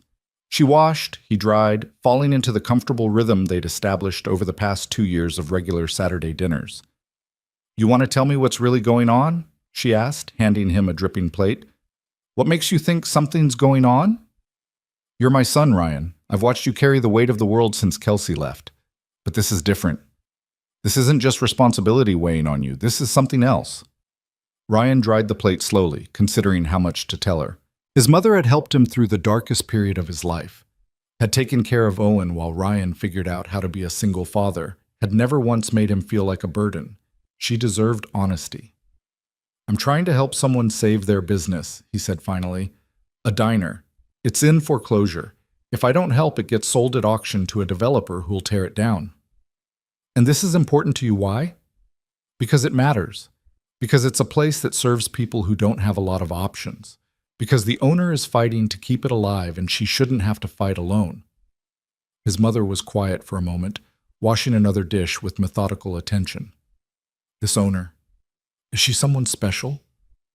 "I barely know her, Mom." "That's not what I asked." Ryan thought about Lena standing in the rain, refusing to give up even when everything was falling apart, about the way she'd offered him kindness when his date had walked out, about the steel in her voice when she'd faced down Caleb Rowe. "I don't know yet," he admitted. "Maybe, but that's not why I'm doing this." "Isn't it?" "No, I'm doing it because it's the right thing to do. Because someone has to, because—" Ryan stopped, the words catching in his throat. Because your father would have, his mother finished gently. Ryan nodded, not trusting his voice. His mother set down the dish she was washing and turned to face him, her hands dripping soapy water. Your father was a good man, the best man I ever knew. But he also had a habit of taking on everyone else's problems like they were his own. It's what made him wonderful, and it's what killed him. Working himself to death trying to help everyone who needed it. I'm not Dad. No, you're not. You're more careful, more measured. But you have his heart, and I worry that you'll make the same mistakes he did, putting everyone else first until there's nothing left of you. I'm putting Owen first, Ryan said firmly. Always. Are you? Or are you putting your idea of what Owen needs first? His mother picked up a towel and dried her hands. Your son needs shoes and soccer fees and a college fund, yes, but he also needs a father who's present and engaged and fighting for things that matter. He needs to see you living, not just surviving. Ryan absorbed this, the words settling somewhere deep. You think I should do this? I think you're already doing it. The question is whether you're doing it wholeheartedly or with one foot out the door, ready to run when it gets too hard. She touched his arm. Whatever you decide, I'm here. I'll watch Owen whenever you need. I'll help however I can. But you need to decide if you're all in or all out. Half measures won't save a building or your conscience. That night, after putting Owen to bed with his usual bedtime story and glass of water, Ryan sat at his kitchen table with his laptop open to his bank account. $18,347. 2 years of careful saving, 2 years of overtime and side jobs and saying no to anything that wasn't essential. He thought about his mother's words, about his father's legacy, about what he was actually teaching Owen by playing it safe. Then he thought about Monday morning, when Caleb's offer would expire and the clock would start running on the foreclosure. Ryan opened a new browser tab and navigated to his bank's loan application page. Personal loan. Maximum amount. He filled out the form with steady hands, listing his income, his credit score, his employment history. The approval would take 48 hours minimum, maybe longer. But if it came through, if he could get even $20,000, combined with everything else, they might actually have enough. He submitted the application at 11:30 Saturday night and went to bed without sleeping, running calculations in his head until dawn. Sunday morning, Ryan took Owen to the park. They threw a baseball back and forth. Owen's throws wild and enthusiastic, Ryan's measured and precise. The air was crisp and clean, last night's rain having washed away the humidity, leaving everything sharp-edged and clear. Dad, why do you look sad? Owen asked, catching the ball against his chest. I'm not sad, buddy, just thinking. About what? About work. About a building I'm trying to fix. Owen threw the ball back, a better throw this time, almost reaching Ryan without bouncing. Is it hard to fix? Very hard. But you can fix it, right? You fix everything. Ryan caught the ball, the weight of his son's faith settling over him like a physical thing. To Owen, his father was capable of anything, could fix any problem, solve any puzzle, make anything right. Someday Owen would learn the truth, that his father was just a man who did his best and failed more often than he succeeded. But not yet. Not today. I'm going to try, Ryan said. That's all we can do, right? Try our best? And then we get ice cream, Owen added seriously. That's what you always say. Try your best, and then ice cream. Ryan laughed, despite everything. You're absolutely right. Come on, let's get ice cream. They spent the afternoon together, father and son, doing all the normal Sunday things. Ice cream, grocery shopping, watching a movie on the couch. Ryan tried to be present, tried to focus on Owen's happiness instead of the impossible math waiting for him tomorrow. But his mind kept drifting back to the diner, to Lena, to the fight ahead. At 6 o'clock, his phone rang. Unknown number. Mr. Holt? This is Dominic Russo. Eddie Thornton gave me your information. I understand you need environmental abatement work done with an extremely tight timeline. That's right. Ryan stepped into the kitchen, away from the TV where Owen was absorbed in animated adventures. Can you do it? I can do it, but I need to be clear about costs and timeline. Asbestos and lead paint abatement in a commercial property of that size. We're looking at a minimum 7-day job, possibly 10 depending on what we find. Cost is $22,000, and that's with me cutting every corner I legally can. I'll need half up front before I start work. $11,000 up front. Ryan's savings could cover it, but that would leave him with almost nothing for the actual construction work. Eddie mentioned you might be willing to work with me on payment terms, Ryan said.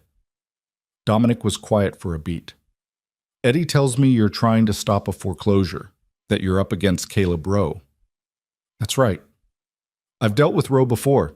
He tried to strong-arm me into inflating an inspection report on a property he wanted condemned. When I refused, he blackballed me from half the commercial work in the county. Dominic's voice hardened. So here's the deal. I'll do your abatement work for $20,000 instead of $22,000. I'll take $8,000 up front and the rest on completion. And if Rowe gives you any trouble about my certifications, I'll bury him in documentation until he chokes on it. Relief flooded through Ryan so intensely he had to sit down. Thank you. Thank you. Don't thank me yet. We've still got to actually do the work and pass inspection. I'll be at the property tomorrow morning at 8 for initial assessment. Have your building owner there with all relevant permits and documentation. She'll be there. We'll both be there. Ryan hung up and immediately called Lena. I've got good news and complicated news, he said when she answered. The abatement contractor is willing to work with us on payment. He's cutting his fee and taking partial payment up front. That's the good news. What's the complicated news? We still need about $28,000 to cover everything. Abatement, construction materials, permits, the loan payment. I applied for a personal loan last night. If it comes through, we'll have enough. If it doesn't, Ryan trailed off. If it doesn't, we're done, Lena finished. When will you know? Bank says 48 hours, so Tuesday at the earliest. The cure period deadline is 30 days from yesterday. We don't have time to wait for maybes. I know. Ryan rubbed his eyes, exhaustion settling into his bones. But it's the best shot we've got. Monday morning arrived with the weight of consequence. Ryan dropped Owen at school, watching his son run toward the playground with his backpack bouncing, carefree and secure in the knowledge that his father had everything under control. The guilt was immediate and sharp. What was he doing? Risking everything on a building that wasn't his, on a woman he barely knew, on a fight that rational people would have walked away from days ago.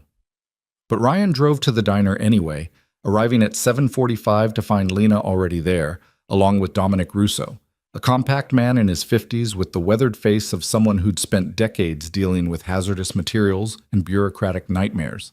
You must be Ryan Holt, Dominic said, extending a hand. Eddie speaks highly of you, says you're one of the good ones. Eddie's generous. Eddie's cynical as hell. If he's vouching for you, you must have earned it. Dominic turned to the diner, pulling out a tablet and beginning his assessment. Let's see what we're dealing with. They spent 2 hours going through the building, Dominic taking samples, making notes, occasionally grunting disapproval at what he found. Lena followed silently, her expression carefully neutral, but Ryan saw the way her hands clenched whenever Dominic pointed out another problem. Finally, Dominic stepped back, reviewing his notes. Okay, here's the situation. You've got asbestos in approximately 40% of the ceiling tiles. Lead paint on most interior walls, probably from 3 or 4 different decades of repainting. The good news is it's all containable. The bad news is it's going to take 8 full days of work, and that's with my crew working 10-hour shifts. 8 days we can work with, Ryan said. What about the permits? I can expedite through the county if you've got all your other documentation in order. But you need to understand, the moment I file for abatement permits, this becomes an official environmental hazard. The county will red tag the property even harder. You won't be able to do any other work until we're finished and cleared. Lena's face went pale. 8 days where we can't make any progress on the other violations. That's right, Dominic confirmed. But it's non-negotiable. You can't do construction work in an active abatement zone. It's dangerous and illegal. Ryan did the mental math. 8 days for abatement. That left 22 days to complete all structural repairs, electrical work, plumbing updates, and pass final inspection. It was barely possible with a full crew working around the clock. With weekend warriors and reduced rates, it was a fantasy. We'll make it work, Ryan said, more to convince himself than anyone else. Dominic's expression was skeptical but respectful. I'll file the permits this afternoon. If they come through, and they should, we start Wednesday morning at 6 a.m. I'll need that 8,000 by Tuesday, end of business. You'll have it, Ryan promised, even though his bank account currently held significantly less and his loan application was still pending. After Dominic left, Ryan and Lena stood in the parking lot, the morning sun casting long shadows across the asphalt. "We're not going to make it, are we?" Lena said quietly. "Even if everything goes perfectly, even if we get all the money, the timeline is impossible." "Probably," Ryan admitted. "But probably isn't definitely. You sound like a man trying to convince himself." "I sound like a man who's committed to seeing this through." Ryan looked at the diner, at the red tag still fluttering on the door, at the building that had become both burden and purpose. "Tomorrow I'll hear about the loan. If it comes through, we've got our money. If it doesn't, we figure out plan B." "What's plan B?" "I don't know yet, but I'll think of something." Lena studied him for a long moment, and Ryan saw something shift in her expression. Vulnerability and trust tangled together in a way that made his chest tight. "You know what scares me most?" she said. "Not losing the diner. I've been preparing for that for years. What scares me is that you actually believe we can win, that you're putting everything on the line because you have faith in something I stopped believing in a long time ago." "What's that?" "That fighting matters. That trying counts for something even when you lose." Lena's voice cracked slightly. "What if we do everything right and still fail? What if you sacrifice your savings and your time and your son's security, and in 30 days we're standing here watching Caleb Rowe demolish this building anyway?" Ryan thought about his father, about all the houses built and families served, about the heart attack at 53 and the funeral where half the town showed up because his father had mattered to them. About the way his mother had said he was a good man, the best man, even though working himself to death hadn't saved him or anyone else in the end. "Then we fail," Ryan said simply. "We fail knowing we tried everything. We fail knowing we didn't give up. We fail knowing that for 30 days we fought for something that mattered." He met her eyes. "And maybe that's enough. Maybe the fighting is the point, not the winning." Lena's eyes filled with tears. "You really believe that?" "I have to, because the alternative is accepting that nothing we do matters unless we succeed. And that's no way to live." She nodded slowly, wiping her eyes. Okay. Then we fight." That afternoon, while Ryan was on a job site installing crown molding in a lawyer's home office, his phone rang. The bank. "Mr. Holt? This is Karen Chen from First National. I'm calling about your loan application." Ryan's heart hammered. He stepped outside, away from the sound of power tools and conversation. "Yes? I've reviewed your application and I'm afraid I have to deny it at this time. Your debt-to-income ratio is within acceptable parameters, but the loan purpose, listed as business investment in a condemned property, represents too high a risk for our lending standards." The words hit like a physical blow.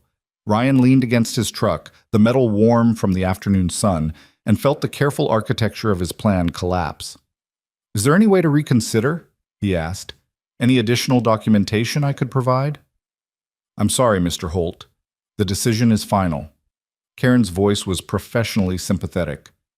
"If your circumstances change, if the property is no longer condemned, for example, we'd be happy to review a new application." Ryan thanked her and hung up, staring at his phone like it was a bomb that had just detonated his life. No loan, no additional money, just his savings and Eddie's credit line, which combined wouldn't cover even half of what they needed. They were done. Actually, completely, mathematically done. Ryan's phone buzzed again. A text from Lena. How did the loan application go? He stared at the message, his thumb hovering over the keyboard. He should tell her the truth. Should explain that they'd run out of options, that Caleb had won, that she should take his offer before it expired.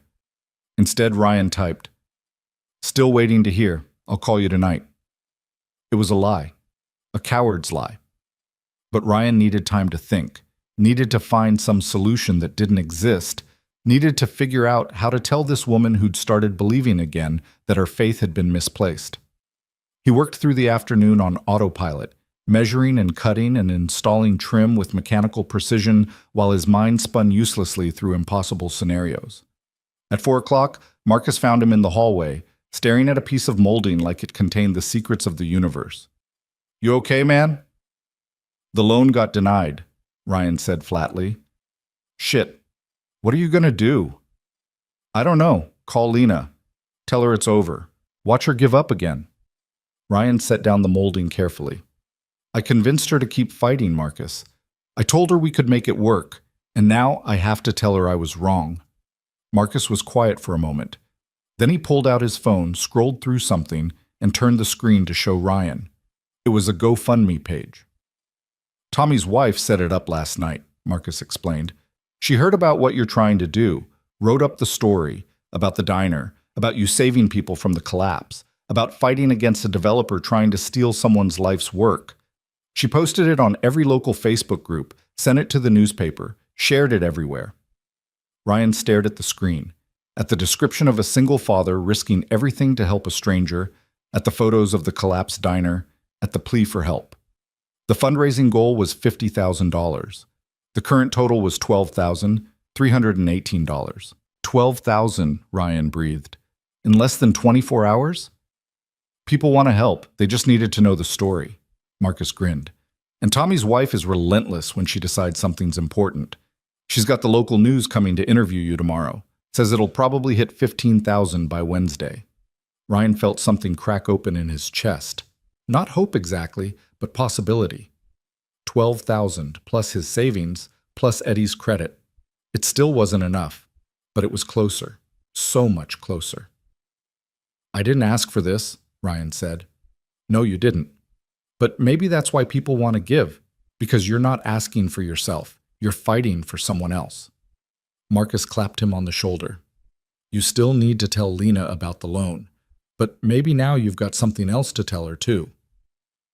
That evening, Ryan sat in his truck outside Lena's apartment building, gathering courage. He'd texted her, "Need to talk. Can I come by?" And she'd responded immediately with her address. Now he was here, watching lights flicker on in windows as people came home from work. Ordinary people living ordinary lives where buildings didn't collapse and banks didn't foreclose, and nobody had to choose between security and doing the right thing. Ryan climbed out of his truck and headed inside.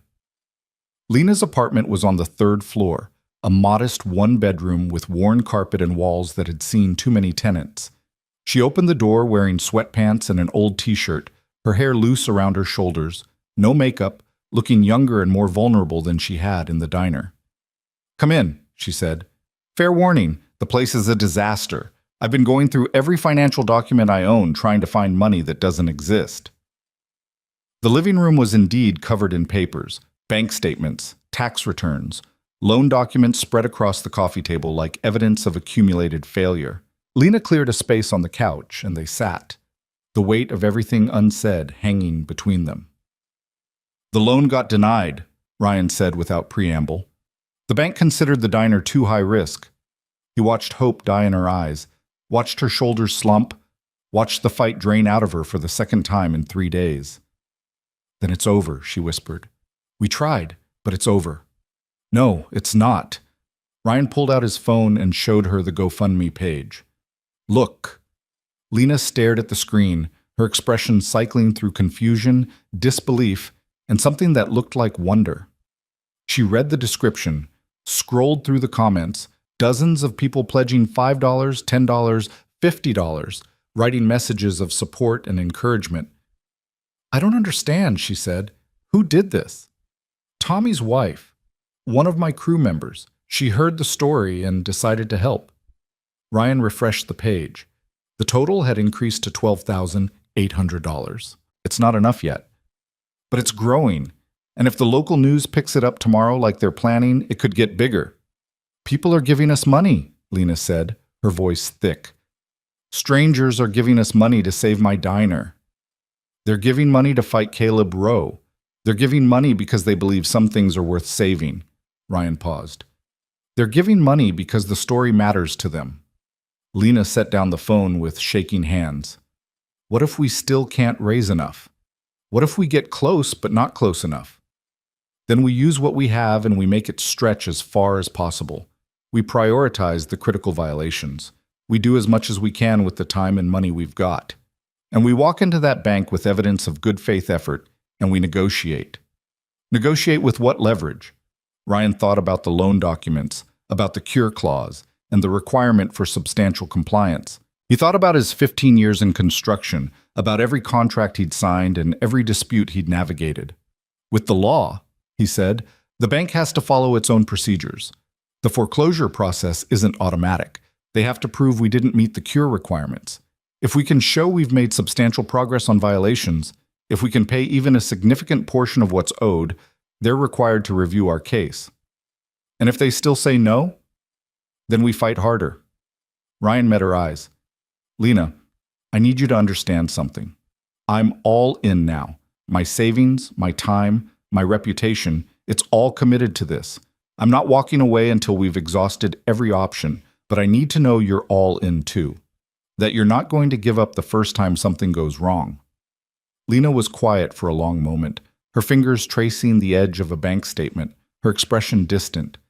My aunt used to tell me that the diner was more than a business, she said finally. She said it was a promise that there would always be a place where people could get a hot meal and a kind word, where nobody would be turned away because they couldn't afford much, where everyone was welcome. Lena looked up. I've been so focused on keeping the doors open that I forgot about the promise. I forgot that the point wasn't just survival, it was service. So what are you saying? I'm saying I'm all in, not because I think we'll definitely win, but because the fight itself honors what this place was supposed to be. She stood, moving to the window, looking out at the city lights. And I'm saying thank you for reminding me why it mattered in the first place. Ryan stood and moved to join her at the window. They stood side by side, two people bound by impossible odds and stubborn determination, watching the world continue its indifferent rotation. Wednesday morning, Dominic starts abatement work, Ryan said. We've got 8 days where we can't touch anything else. I'm going to use that time to line up contractors, order materials, plan every step of the construction sequence. When he's done, we hit the ground running. I'll handle permits and inspections. I'll document everything, keep records of every dollar spent, every hour worked. When we walk into that bank, we'll have proof of everything we've done. We've got 28 days, Ryan said. 28 days to do the impossible. Lena turned to face him, and in the dim light from the street, Ryan saw determination etched into every line of her face. Then let's stop talking about it and make it happen, she said. And for the first time since the ceiling had collapsed, Ryan felt something beyond desperate hope. He felt ready. Wednesday morning came with the sound of diesel engines and the metallic clang of equipment being unloaded. Ryan arrived at the diner at 5:45 to find Dominic's crew already setting up. 3 workers in hazmat suits carrying containment barriers, industrial air filters, and enough plastic sheeting to wrap a city block. You're early, Dominic called from the back of his van, hauling out a heavy-duty vacuum system. Couldn't sleep, Ryan admitted. Figured I'd make myself useful. You can help Marco set up the negative air pressure system and stay out of the building once we seal it. I don't need civilians contaminating the work zone. Ryan spent the next hour helping the crew establish containment protocols, plastic barriers sealing off the work area, air filtration systems creating negative pressure to prevent asbestos fibers from escaping, warning signs posted at every entrance. By 7 o'clock, the diner had been transformed into something that looked more like a quarantine zone than a restaurant. Lena arrived as the crew was suiting up for entry, carrying 2 thermoses of coffee and a box of donuts. Figured you could use breakfast, she said, distributing food to workers who accepted gratefully. How long before you're actually inside? Another hour of prep, Dominic said, accepting coffee. Then 8 to 10 days of careful, methodical work. You two should go home. Nothing to see here except people in spacesuits scraping paint. I need to be here, Lena said firmly. This is my building, my responsibility. Your building that you can't enter for over a week, Dominic pointed out. Miss Moore, I appreciate the dedication, but you standing in the parking lot watching us work doesn't make the asbestos disappear faster. Go handle permits, chase contractors, do something productive. Lena looked like she wanted to argue, but Ryan touched her arm gently. He's right. We've got a list of 40 things that need doing before this crew finishes. Let's go tackle them. They retreated to Rosie's Coffee, spreading paperwork across the same corner booth where they'd sat 5 days ago when everything had seemed impossible. It still seemed impossible, but now it was impossible with momentum. The GoFundMe had reached $18,000. The local news had run a story Tuesday evening, local contractor fights to save historic diner, and donations had surged overnight. Comments poured in from people who'd eaten at Lena's place over the years, who remembered the original Lena, who wanted to see the landmark saved. "This is surreal," Lena said, scrolling through messages on her phone. "There's a woman here who says she met her husband at the diner in 1987. She's donating $500. "People care about places that matter to them," Ryan said. He was making calls, working through his list of contractors, negotiating rates and availability. "Hey, Jorge, it's Ryan. I need electrical work done starting week after next. Yeah, the diner project. I know it's tight, but I can pay your weekend rate and feed you lunch every day. You in?" By noon, Ryan had secured commitments from an electrician, a plumber, and 2 additional laborers willing to work reduced weekend rates. Marcus had rallied Tommy and Derek. Both had cleared their Saturdays for the next month. The crew was coming together, but the money was still short. $18,000 in donations, Ryan's $14,000 remaining in savings after paying Dominic's deposit, Eddie's $20,000 in material credit. That gave them $52,000 total to work with. They needed at least $70,000 to cover everything: abatement, construction materials, labor, permits, and the loan payment. Still, $18,000 short. "We're getting closer," Lena said, trying to sound optimistic. "Closer doesn't pay the bank," Ryan replied. He immediately regretted the harsh tone. "Sorry, I'm just running numbers in my head and they're not adding up the way I need them to." "What if we prioritize? Focus on the critical violations first, the ones that absolutely have to be fixed for the red tag to be lifted. Save the cosmetic stuff for later." Ryan pulled out the county's violation list, studying it with fresh eyes. Lena was right. Not all violations were created equal. Structural issues, electrical hazards, fire suppression failures, those were critical. Cosmetic damage, minor code updates, aesthetic repairs, those could potentially wait. If we focus on critical violations only, we can maybe cut costs by $8,000, Ryan calculated. That gets us to $60,000 needed instead of $70. Still $10,000 short, but better.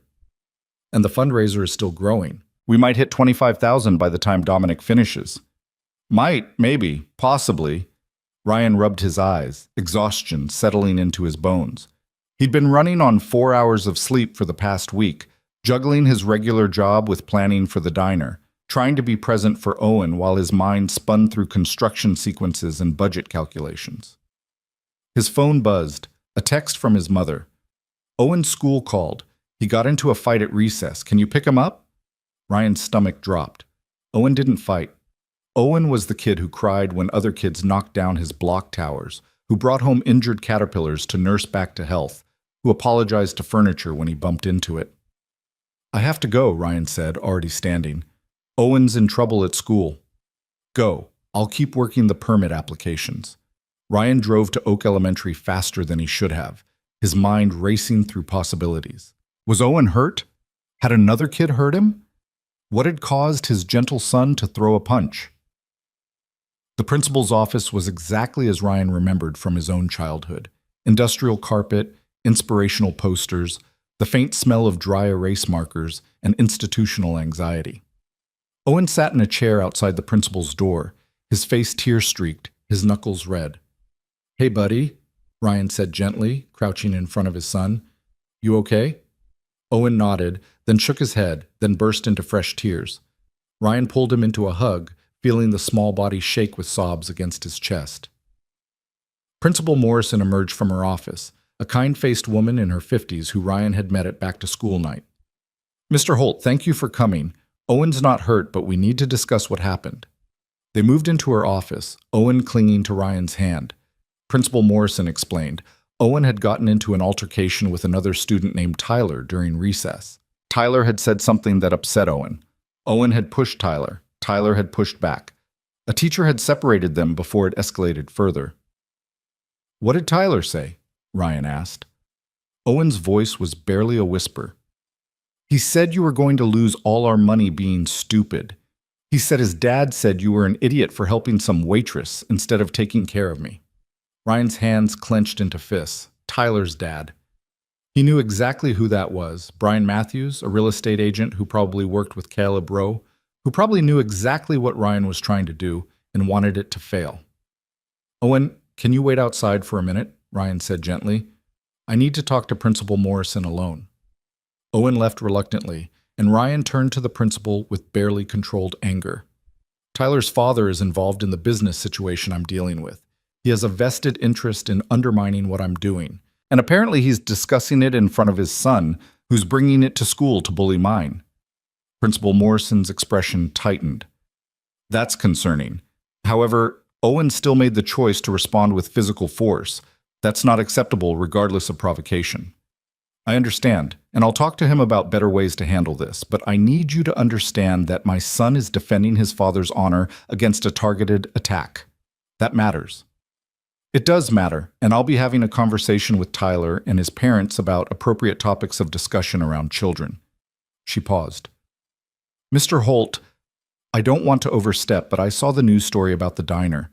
What you're doing is admirable. Don't let people like Brian Matthews make you question that. Ryan thanked her and collected Owen, who was subdued and shamefaced as they walked to the truck. Am I in trouble? Owen asked quietly. Yes, Ryan said, but not the kind you think. They drove to a park instead of going home, sitting on a bench overlooking the playground where other kids were climbing and shouting and living their uncomplicated lives. Buddy, I need you to understand something, Ryan began. What Tyler said about me. About losing our money, that hurt you because you love me and you want to protect me, right? Owen nodded, wiping his nose on his sleeve. But pushing him didn't protect me. It just got you in trouble and made the situation worse. When someone says something mean about someone you love, the best thing you can do is know in your heart that they're wrong. You don't have to convince them. You just have to know the truth yourself. But what if they're right? Owen's voice cracked. What if we do lose all our money? Ryan pulled his son close, feeling the weight of every choice he'd made in the past week pressing down on him. Then we lose our money, he said simply, and we figure it out. We'll still have our house. We'll still have each other. We'll be okay. But Tyler's dad said you were being stupid. He said you should be taking care of me instead of helping a stranger. I'm taking care of you, Ryan said firmly. Taking care of you means making sure you have food and clothes and a safe place to live. But it also means teaching you what's important. And helping people who need help is important. Fighting for things that matter is important. Even when it's hard. Especially when it's hard. Owen was quiet for a moment, processing this with the serious concentration of a 6-year-old trying to understand adult complexity. Do you like the waitress lady? He asked finally. The question surprised Ryan. I barely know her, buddy. But do you want to know her? Ryan thought about Lena standing in the rain refusing to give up, about her careful documentation of every permit in violation, about the way she'd thanked him for not being sensible. Yeah, he admitted.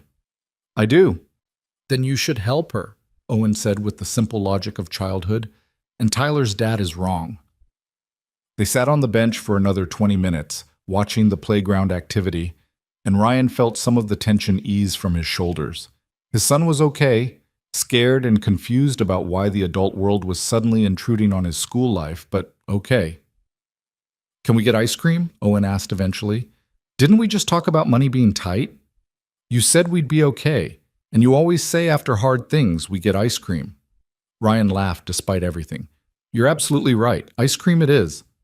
They got ice cream, 2 scoops each, chocolate and vanilla, sitting at a sticky outdoor table while the afternoon sun slanted through the trees. Owen chattered about normal kid things, the school incident apparently processed and filed away, and Ryan tried to be present even as his mind drifted back to the diner. That evening, after putting Owen to bed with extra reassurance that everything was fine and Tyler's dad didn't know what he was talking about, Ryan called Lena. How's Owen? She asked immediately. He's okay. Defended my honor against a bully whose father apparently thinks I'm an idiot. You're not an idiot? You're possibly insane, but not an idiot. There's a difference? Idiots don't know what they're risking. You know exactly what you're risking and you're doing it anyway. That's not stupidity. That's courage. Lena paused. Or insanity.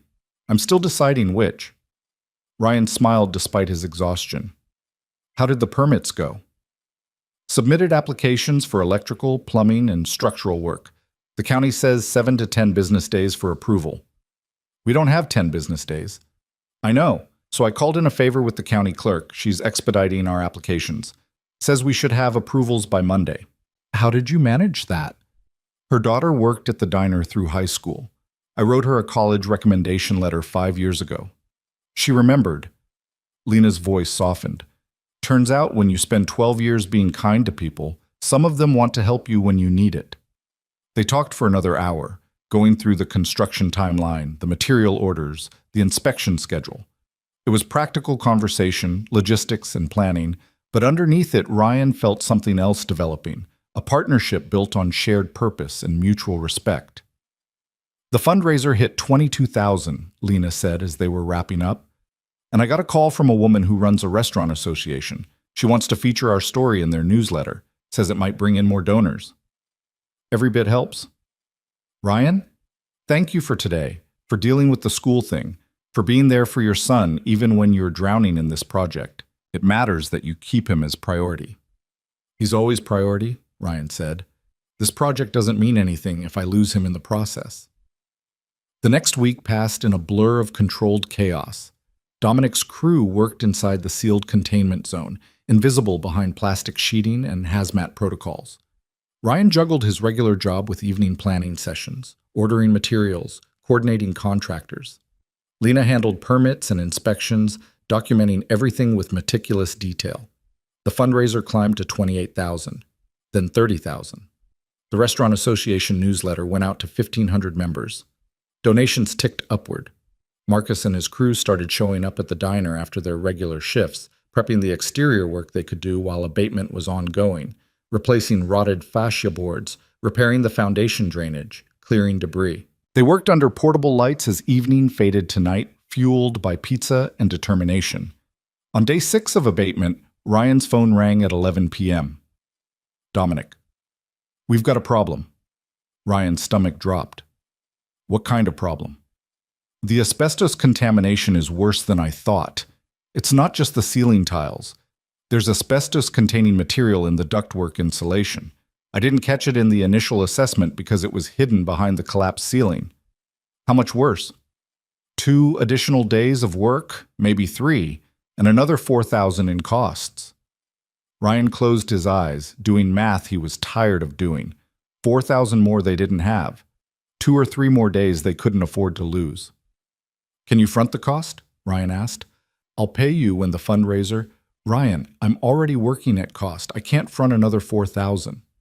Then I'll find it somewhere else. Just keep working. We can't afford delays. Ryan hung up and stared at the ceiling of his bedroom, listening to the house settle around him. Owen was asleep down the hall. His savings account was nearly empty. The fundraiser was growing, but not fast enough. The timeline was already impossible, and now it was 3 days more impossible. He picked up his phone and did something he'd sworn he wouldn't do. He called his mother. Ryan, it's 11 o'clock. Is everything okay? I need to borrow money, Mom. $4,000. I'll pay you back with interest. We've hit an unexpected cost, and I don't have anywhere else to turn. His mother was quiet for a moment. The diner project. Yes. Ryan, I don't have $4,000 in cash. My savings is tied up in CDS and retirement accounts. If I withdrew early, the penalties would be, forget it. I'm sorry I asked. I'll figure something else out. Wait. His mother's voice sharpened. I can't give you cash, but I can take out a personal loan. My credit's better than yours. I can have the money by Friday. Mom, I can't ask you to... You're not asking. I'm offering. Your father would have done the same thing in a heartbeat, and he would have wanted me to help you when you're trying to do something that matters. She paused. But Ryan, I need you to promise me something. If this fails, if you lose everything trying to save this building, you won't let it destroy you. You'll accept it and move forward and keep being the father Owen needs. I promise, Ryan said, his throat tight. Then I'll have the money Friday. Now get some sleep. You sound exhausted. Friday arrived with Dominic's crew emerging from the containment zone, like astronauts returning from hostile territory. The abatement was complete. The building had been cleared. Testing confirmed 0 asbestos fibers in the air, lead paint properly contained and neutralized. "You're good to start construction," Dominic said, handing Ryan the clearance certificates. "Building's as clean as it's going to get. The rest is up to you." Ryan stood in the diner for the first time in 11 days, seeing it stripped down to studs and concrete. The damaged ceiling was gone entirely, exposing roof decking and joists. The walls were bare drywall, waiting for paint. The floor was scarred and stained, but structurally sound. It looked like a war zone. It looked like possibility. Lena stood beside him, her hand covering her mouth, tears streaming down her face.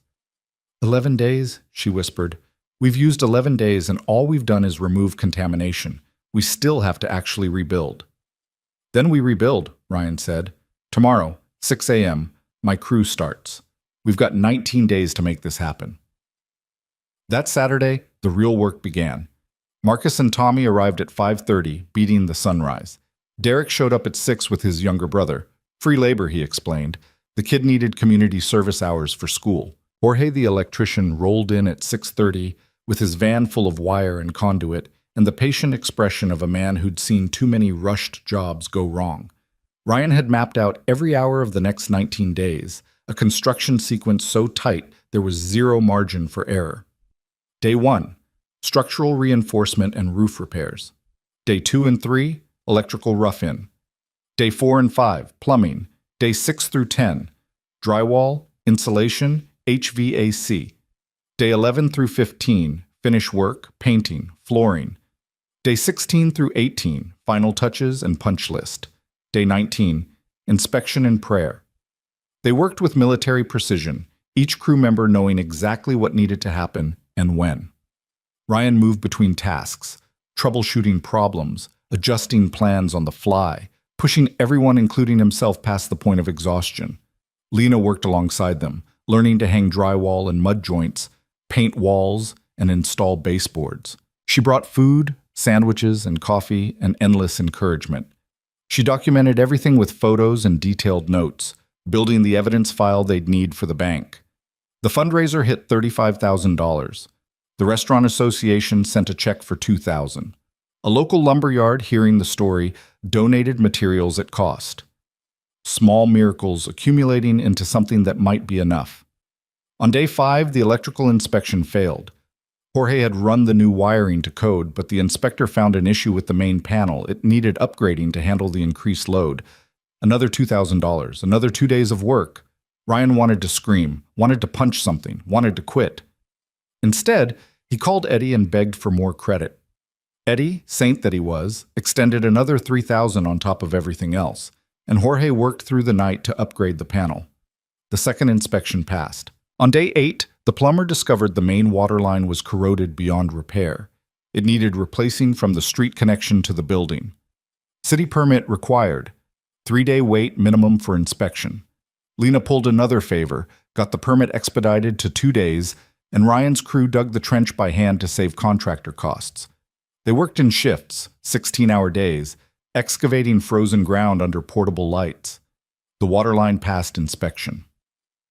On day 12, they ran out of drywall compound. The supplier Eddie used was back-ordered 3 days. Ryan drove 2 hours to another supplier, paid premium rates, hauled it back himself.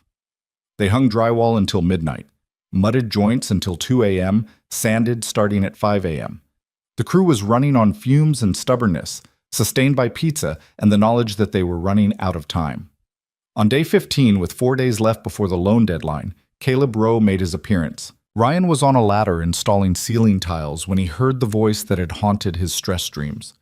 "Impressive. You've actually made progress. I'm almost disappointed. I was hoping to watch this collapse more spectacularly."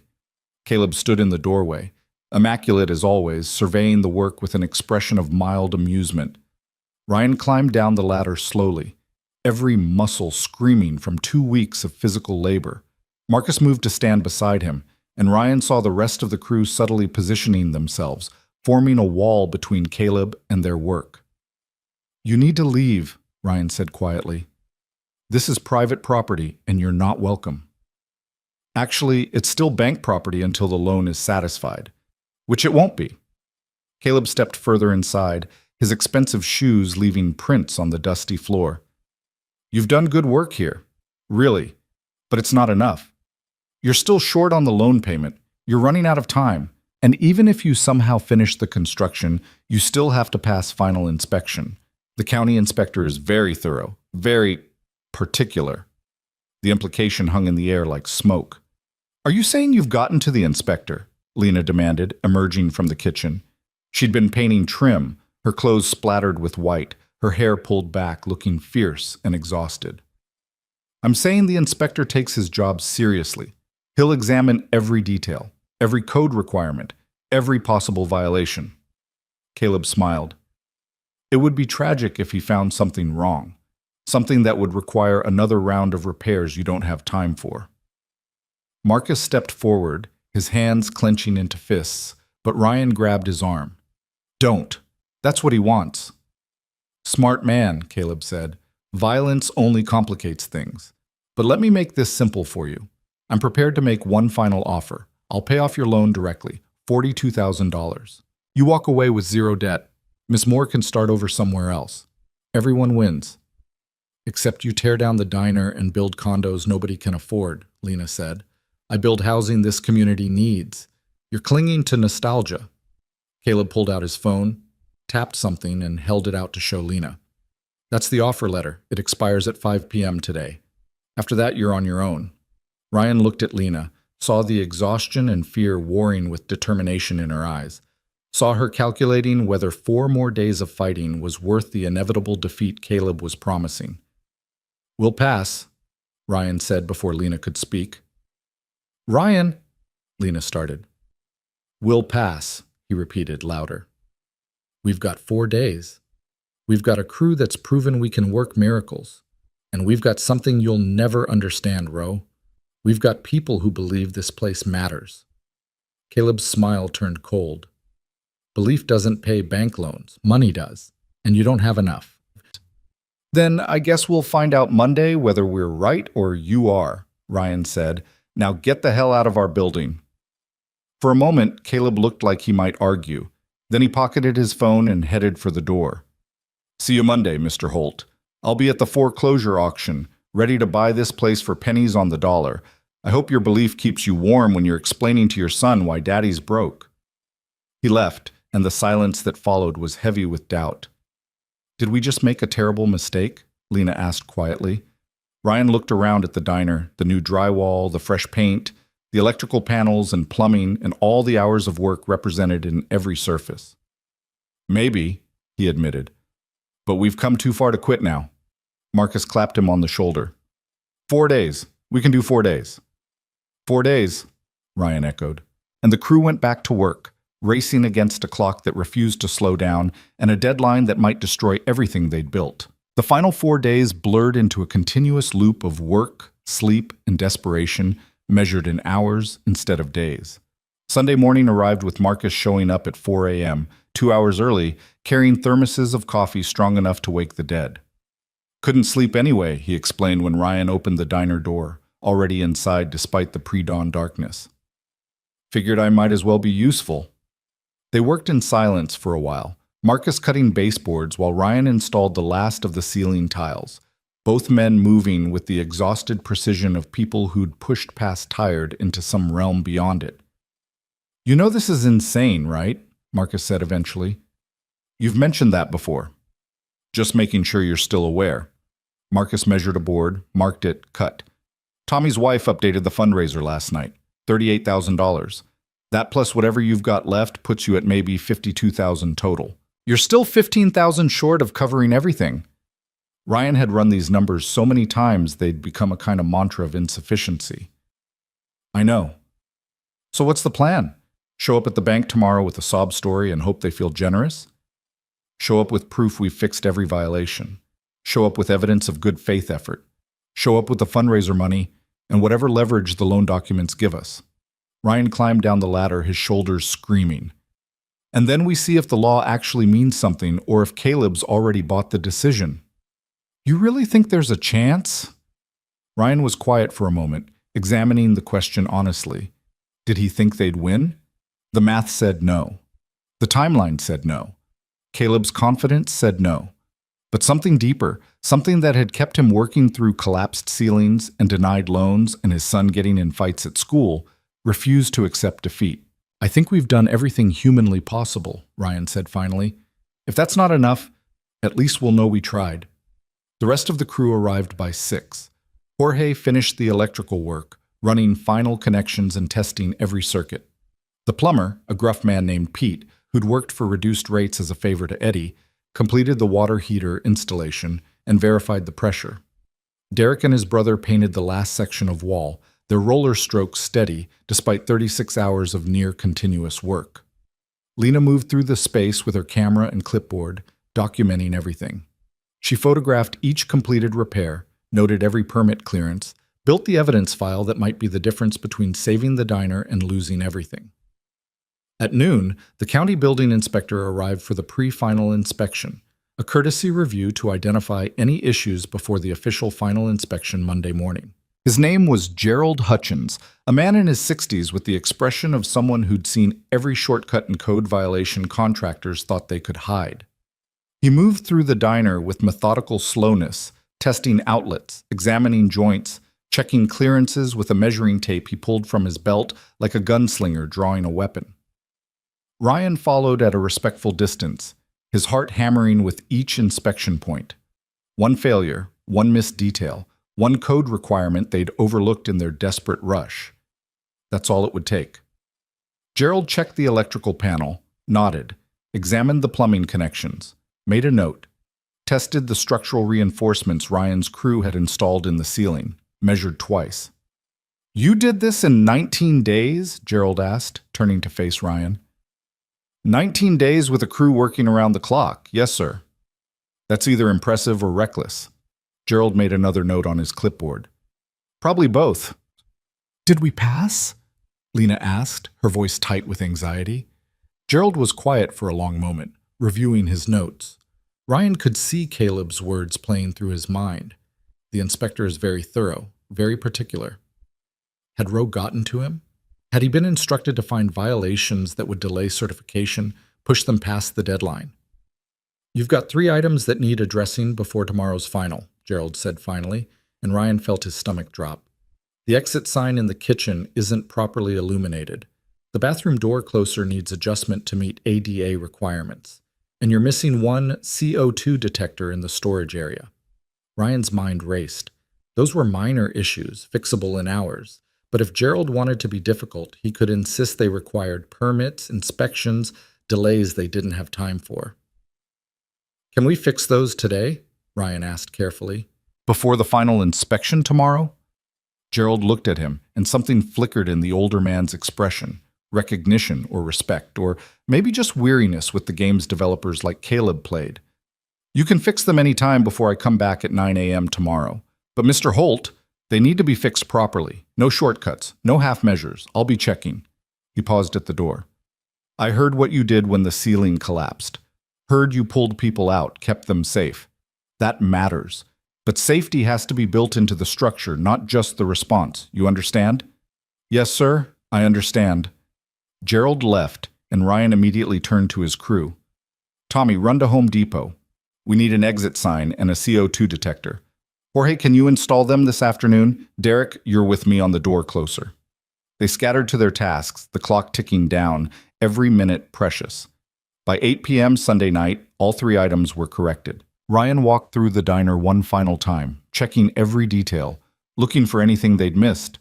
The space was transformed. Clean walls, new ceiling, functioning electrical and plumbing, every code requirement met.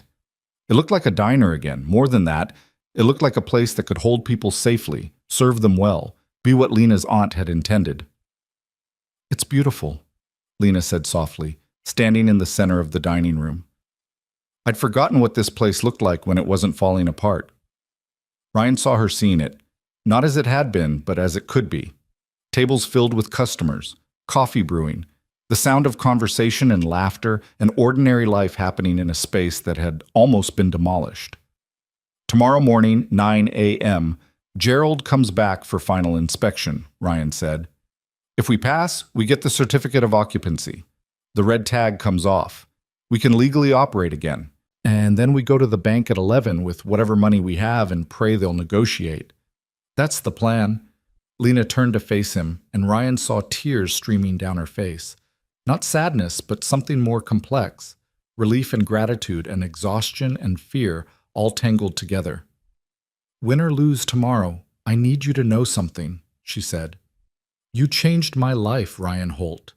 3 weeks ago, I was ready to give up, ready to accept that some things can't be saved. You showed me I was wrong. You showed me that fighting matters even when the odds are impossible. Her voice broke. Thank you for everything. Ryan wanted to say something profound, something worthy of the moment, but exhaustion had stripped away his capacity for eloquence. So he just stepped forward and pulled her into a hug, feeling her shake against him, her tears soaking into his shirt. We're not done yet, he said quietly. Tomorrow we finish this. Marcus cleared his throat from the doorway. Hate to interrupt, but some of us have been here since 4 a.m. and would like to go home and sleep before tomorrow's finale. We good? Ryan released Lena, both of them wiping their eyes, trying to compose themselves. Yeah, we're good. Everybody go home, get some rest. Be back here at 8:30 tomorrow to make sure everything's perfect for Gerald. The crew filed out, exhausted but satisfied, leaving Ryan and Lena alone in the diner. You should go home too, Lena said. Owen needs his dad. Owen needs his dad to finish what he started. Ryan looked around one more time. But you're right. I should go. Big day tomorrow. He drove home through quiet streets, the city asleep or pretending to be, and found his mother's car in his driveway. She'd stayed late with Owen again, one of 100 kindnesses she'd extended over the past 3 weeks. Inside, Owen was asleep on the couch, his stuffed elephant clutched to his chest. Ryan's mother was reading in the armchair, waiting. How'd it go? She asked quietly. We're ready for inspection tomorrow. Then the bank. Then we find out if any of this mattered. It already mattered. His mother stood, gathering her things. You taught your son that his father fights for what's right. That's worth more than any building. Ryan carried Owen to bed, tucking him in with the practiced movements of 3 years of single parenthood. His son stirred, mumbling something about dinosaurs, then settled back into sleep. Ryan stood in the doorway for a long moment, watching Owen breathe, and felt the weight of every choice pressing down on him. If they lost tomorrow, if the bank foreclosed and Caleb won and all of this had been for nothing, he'd still have this. His son, safe and loved and learning what it meant to stand for something. Maybe that was enough. Monday morning came too fast and too slow simultaneously. Ryan arrived at the diner at 8:15 to find Lena already there, wearing a clean shirt and actual makeup for the first time in weeks, her nervousness evident in the way she kept adjusting the chairs, straightening tables that were already straight. It's going to be fine, Ryan said, though he wasn't sure he believed it. You don't know that. No, I don't. But worrying won't change the outcome. The crew trickled in. Marcus and Tommy, Jorge and Pete, Derek and his brother. They did a final walkthrough, checking every repair one last time, making sure nothing had come loose overnight, that every light worked and every faucet ran and every door closed properly. At 8:57, Gerald Hutchins' truck pulled into the parking lot. Ryan's hands were shaking. He shoved them in his pockets, trying to project confidence he didn't feel, and met Gerald at the door. Morning, Mr. Holt. Ready for final inspection? Yes, sir. Gerald spent 90 minutes examining everything. He tested the exit sign Ryan's crew had installed, checked the bathroom door closer, verified the CO2 detector placement. Then he went through the entire violation list from 3 weeks ago, confirming each item had been properly addressed. The electrical panel, the plumbing connections, the structural reinforcements, the fire suppression system, the HVAC installation, every single code requirement examined and tested and measured. Ryan stood near the kitchen, watching, barely breathing. Lena gripped his hand so tightly, his fingers went numb. The crew waited outside, trying to give Gerald space to work. Finally, at 10:37, Gerald set down his clipboard and turned to face them. You've got a few minor items on the punch list, cosmetic stuff, nothing that affects occupancy. But all critical violations have been cleared. All safety systems are functional and properly installed. All code requirements have been met. He pulled a document from his folder. This is your certificate of occupancy. Congratulations, Ms. Moore. Your building is officially safe to operate. Lena's legs buckled. Ryan caught her, holding her up as she sobbed with relief. The crew outside started cheering when they saw Gerald handing over the certificate. That's good work, people, Gerald said, especially on that timeline. Don't let anyone tell you otherwise. He looked at Ryan. And Mr. Holt, whatever pressure you got from certain developers to fail this inspection, you should know I don't appreciate people trying to tell me how to do my job. I call it straight. Always have. Ryan shook Gerald's hand, unable to speak past the emotion clogging his throat. Gerald left, and the crew flooded back inside, celebrating, hugging, high-fiving. Marcus grabbed Ryan in a bear hug that lifted him off his feet. We did it. We actually did it. We passed inspection, Ryan corrected. We still have to deal with the bank. The celebration dimmed slightly. Right, the bank. The loan payment they still couldn't fully make. What time's your appointment? Marcus asked. 11 o'clock. Ryan checked his watch. 23 minutes from now. Lena had composed herself, the certificate of occupancy clutched in her hands like a holy relic. How much money do we actually have? Ryan had run the final numbers last night. 38,000 from the fundraiser, 6,000 left in my savings. The donated materials and discounted labor reduced our costs, but we still spent about 45,000 total on the construction. We've got 44,000 to walk in with. The loan payment is 42,000, Lena said. We can make the payment. We can actually make the payment. Barely, and that's before back taxes and liens. We're still short about 12,000 for everything. But we can cure the loan default. We can stop the foreclosure. Ryan wanted to share her optimism, but he'd read the loan documents too many times. Maybe. If the bank accepts the payment without requiring all associated fees and penalties to be paid simultaneously, if Caleb hasn't already convinced them to refuse partial compliance. Marcus squeezed Ryan's shoulder. Go fight. We'll be here when you get back. Win or lose, we'll be here. Ryan and Lena drove to First National Bank in silence, both lost in their own thoughts. The building was downtown, an imposing structure of glass and steel that represented everything their small diner wasn't: corporate, impersonal, focused on numbers instead of people. They parked and sat for a moment, staring at the entrance. I'm scared, Lena admitted. Me too. What if we get in there and they just say no? What if all of this, the work, the money, the fighting, what if none of it matters because Caleb's already won? Ryan thought about his conversation with Owen, about ice cream after hard things, about teaching his son that trying mattered even in failure. Then we walk out knowing we did everything we could, and we find another way to fight, but we don't give up. Not yet. They climbed out of the car and walked into the bank together.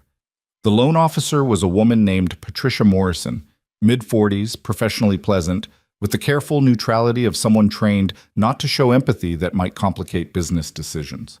She led them to a conference room where papers were already spread across the table: the loan documents, the foreclosure notice, the violation lists, and Caleb Rowe sitting in a chair like he owned the place, his smile sharp as broken glass. What is he doing here? Lena demanded. Mr. Rowe has expressed interest in acquiring this property through foreclosure auction, Patricia explained smoothly. As a potential bidder, he has the right to attend foreclosure proceedings. This isn't a foreclosure proceeding, Ryan said. This is a cure negotiation. That remains to be seen. Patricia sat, gesturing for Ryan and Lena to do the same. Let's review your situation, Ms. Moore. You are currently in default on a commercial property loan in the amount of $42,000. The cure period for this default expires today at 5 p.m. Additionally, you have outstanding back taxes of $8,000 and 3 liens totaling $6,000. The property has been red tagged for code violations which have been cleared, Ryan interrupted, sliding the certificate of occupancy across the table. As of this morning, all code violations have been remedied and the building has been certified safe for occupancy. Patricia examined the document, her expression flickering surprise. That's impressive. However, the financial obligations remain. Can you demonstrate ability to cure the loan default? Lena pulled out her phone, bringing up the GoFundMe page and the bank statement showing the transferred funds. We have $44,000, enough to pay the full loan balance and still have funds remaining toward the taxes and liens. The loan agreement requires all associated obligations to be paid simultaneously for default cure to be recognized, Patricia said, and Ryan heard Caleb's influence in the words. Paying only the loan balance while leaving taxes and liens outstanding doesn't constitute full compliance. Show me where it says that, Ryan challenged. Show me in the actual loan documents where it requires simultaneous payment of non-loan obligations. Patricia pulled out the loan agreement, flipping through pages, and Ryan saw her hesitate. She couldn't find it because it wasn't there. Caleb had convinced her to interpret the requirements more strictly than the contract actually demanded. The bank's position, Patricia started. The bank's position has to follow the actual contract language, Ryan said firmly. I've read this document cover to cover. Section 12, paragraph 3, states that default cure requires payment of all outstanding loan amounts and evidence of good faith effort to address associated obligations. We have the loan payment. We have a payment plan for the taxes. Lena's already set up an arrangement with the county. The liens are negotiable and don't prevent the building from operating. Caleb leaned forward. Mrs. Morrison, the bank's risk exposure here is significant. The property was literally falling apart 3 weeks ago. These people cobbled together some repairs, but there's no guarantee of long-term stability or Miss Moore's ability to make future payments. The prudent course is to proceed with foreclosure. The prudent course is to follow the law and the contract, Ryan countered. We've met every requirement for cure. We have the payment. We have the certificate of occupancy. We have evidence of substantial good faith effort. The bank is legally obligated to accept cure. Patricia looked between them, clearly uncomfortable. I need to consult with my supervisor. This is outside my authority to decide unilaterally. She left the conference room, leaving Ryan, Lena, and Caleb in tense silence. You fought well, Caleb said conversationally. Better than I expected, but you're still going to lose. The bank wants this foreclosure. I've made it worth their while to want it. You've bribed them, Lena said. I've promised future business, perfectly legal, perfectly above board, and perfectly effective. Caleb stood, walking to the window, looking down at the street below. When this foreclosure goes through, and it will, I want you both to remember something. I offered you a fair price. I gave you multiple chances to walk away with dignity. You chose this outcome. We chose to fight, Ryan said. There's a difference. Fighting implies a chance of winning. You never had a chance. The door opened. Patricia returned with an older man, gray hair, expensive suit, the bearing of someone who'd spent decades making decisions that affected people's lives. I'm Michael Reeves, Senior Vice President, he said, taking Patricia's seat. I've reviewed your documentation and consulted with our legal department regarding the cure requirements. This was it. Ryan felt Lena's hand find his under the table, their fingers interlacing. The loan agreement is clear, Reeves continued. Default cure requires payment of all outstanding loan amounts. You've demonstrated ability to make that payment. The certificate of occupancy proves code violations have been addressed. Associated obligations such as taxes and liens, while concerning, are not contractually required for cure acceptance. He paused, and Ryan saw something shift in his expression. However, I have concerns about long-term viability. Miss Moore, can you demonstrate ability to make future loan payments? Lena straightened. The diner was profitable before the collapse. With the repairs completed and the building safe, I can reopen immediately. I have my former cook ready to return, a waitress willing to come back, suppliers lined up. I've done the projections. We can be cash flow positive within 2 months. Projections aren't guarantees, Caleb interjected. Neither are real estate developments, Reeves said coolly, turning to face Caleb. Mr. Rowe, I appreciate your interest, but this is between the bank and our borrower. He looked back at Lena. Miss Moore, I'm prepared to accept your cure payment and reinstate your loan. However, I'm also requiring modified terms. Your interest rate will increase by 1 point.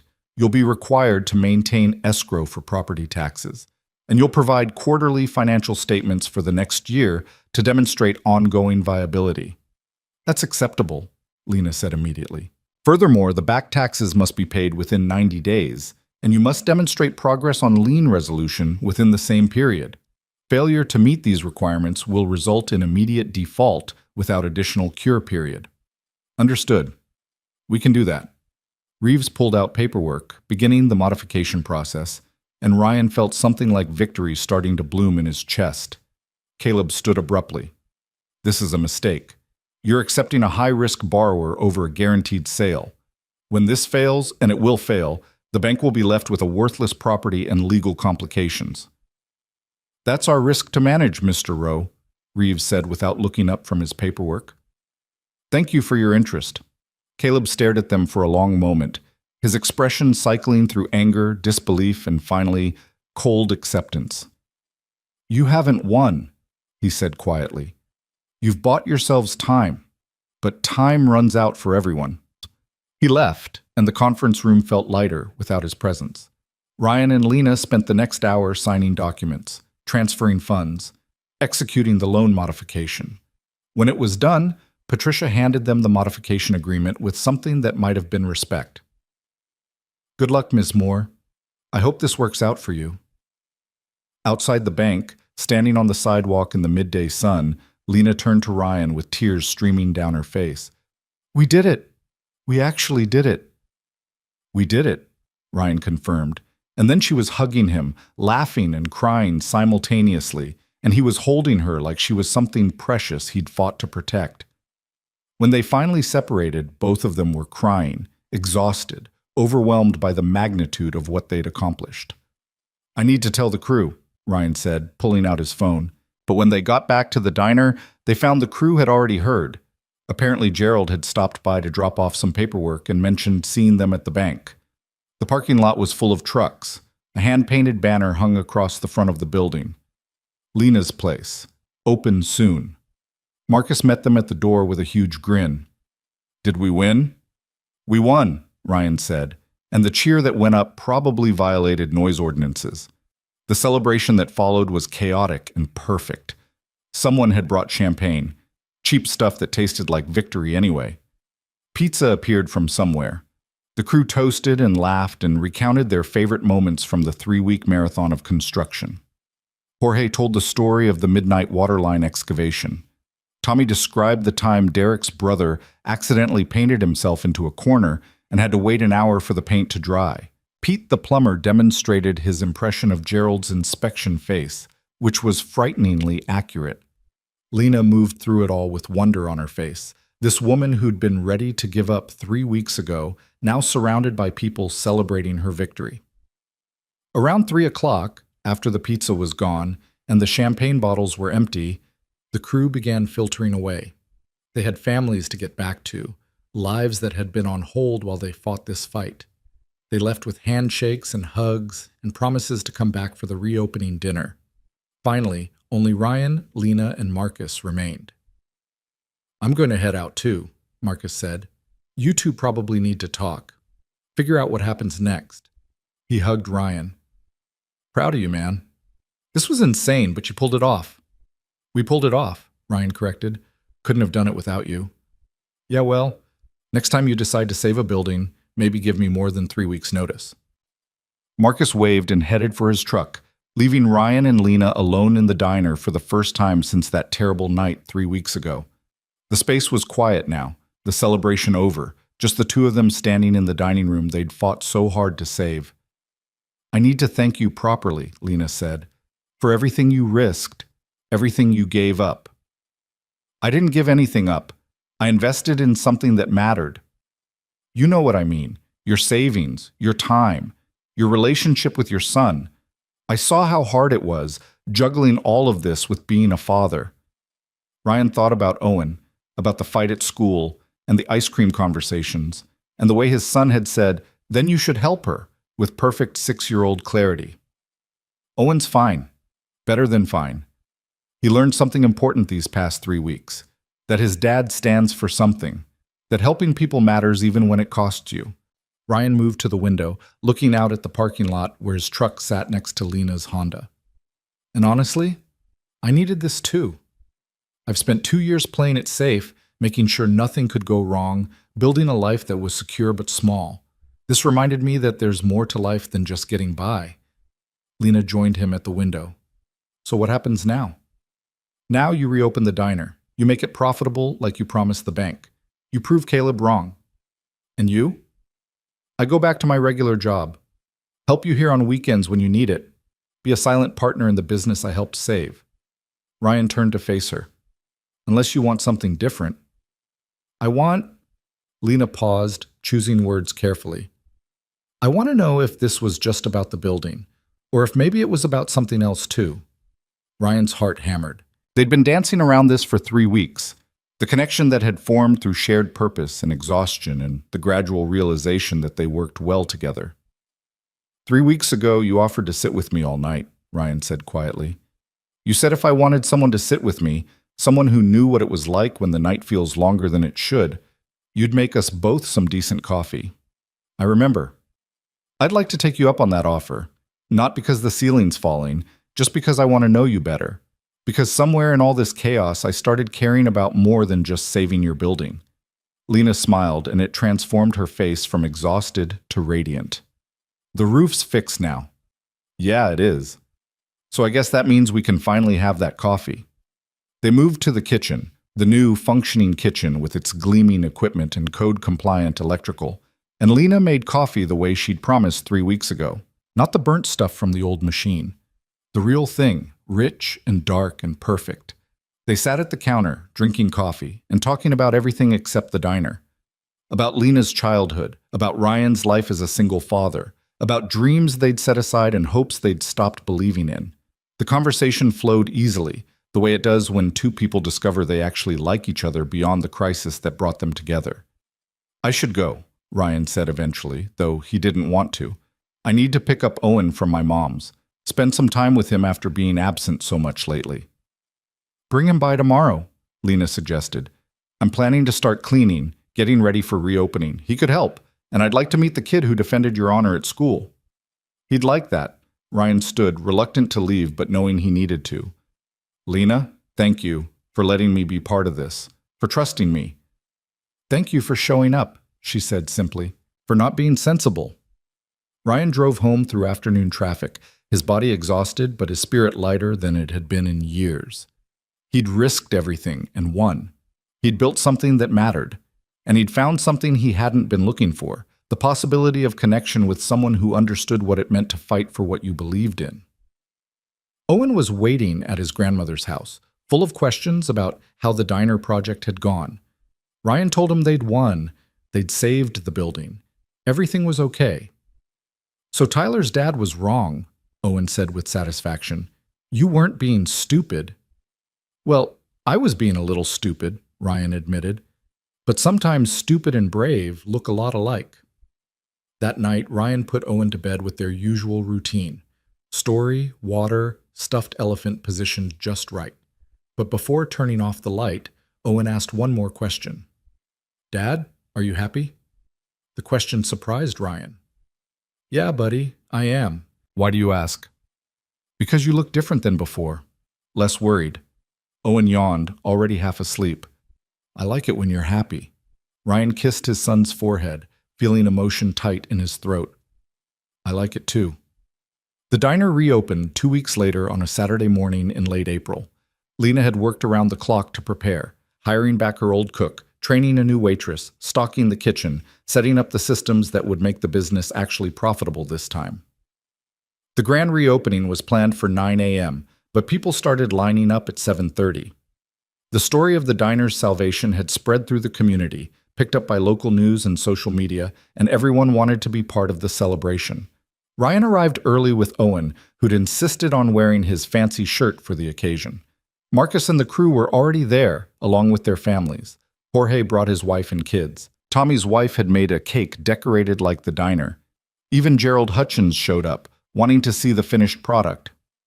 At exactly 9 a.m., Lena unlocked the doors and let the crowd in. The diner filled immediately, every booth, every table, people standing in the corners waiting for seats. The coffee flowed. The grill sizzled. Lena moved through the space with joy on her face, greeting customers, taking orders, being exactly what she'd always been, the heart of a place that mattered. Ryan sat in the same booth where he'd sat 3 weeks ago on the worst night of his life. Owen sat across from him, coloring on the kids' menu Lena had made special. But this time, Ryan wasn't alone. Lena stopped by between orders, refilling his coffee, stealing moments to sit when the rush allowed. Around 11 a.m., the door opened and Caleb Rowe walked in. The diner went quiet. Every person there knew the story, knew what Caleb had tried to do.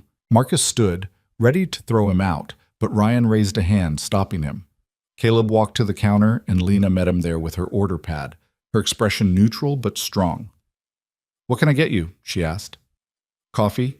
Black?" Caleb looked around the packed diner at the families and the laughter and the community that had rallied to save this place. "You won. Congratulations." "We won," Lena corrected. "All of us. Everyone who believed this place was worth saving." Caleb nodded slowly. "I underestimated you, both of you. I thought you'd break when the pressure got real." "We almost did," Lena admitted. "Multiple times. But we had help. And we had something you'll never understand." "What's that?" "We had a reason beyond profit." Lena poured his coffee, set it in front of him. $3. Caleb left exact change on the counter and walked out, carrying his coffee, and nobody tried to stop him. He'd lost fair and square and there was no point in rubbing it in. The diner returned to its celebration, the moment with Caleb already fading into the background noise of moving forward. Ryan watched Lena work, watched her smile at customers and refill coffee and be exactly who she'd always been except stronger, more sure of herself. Watched her stop to ruffle Owen's hair and compliment his coloring. Watched her catch his eye across the room and smile in a way that made his chest tight with possibility. This was what they'd built. Not just a diner, not just a business that would survive and maybe thrive, but a place where people mattered, where community meant something, where fighting for what's right actually counted. And somewhere in the building process, Ryan had rebuilt himself too. Had gone from a man playing it safe to someone willing to risk everything for what mattered. Had found partnership and purpose and maybe, eventually, something more. As the afternoon wore on and the crowd finally began to thin, Lena slid into the booth across from Ryan, exhausted and happy. "We did it," she said. "Yeah, we did." "So what's next?" Ryan looked at Owen, who was showing Lena's cook his coloring masterpiece, looked at the diner full of people who'd come because they cared, looked at the woman across from him who'd offered him coffee all those weeks ago and ended up offering him so much more. "Next we keep building," Ryan said. "The diner, the business, whatever this is between us. We keep building things that last." Lena reached across the table, taking his hand. "That sounds perfect." And in that moment, sitting in a booth in a diner they'd saved from collapse, Ryan Holt felt something he hadn't felt in years. He felt like he'd finally built something that would hold. The end.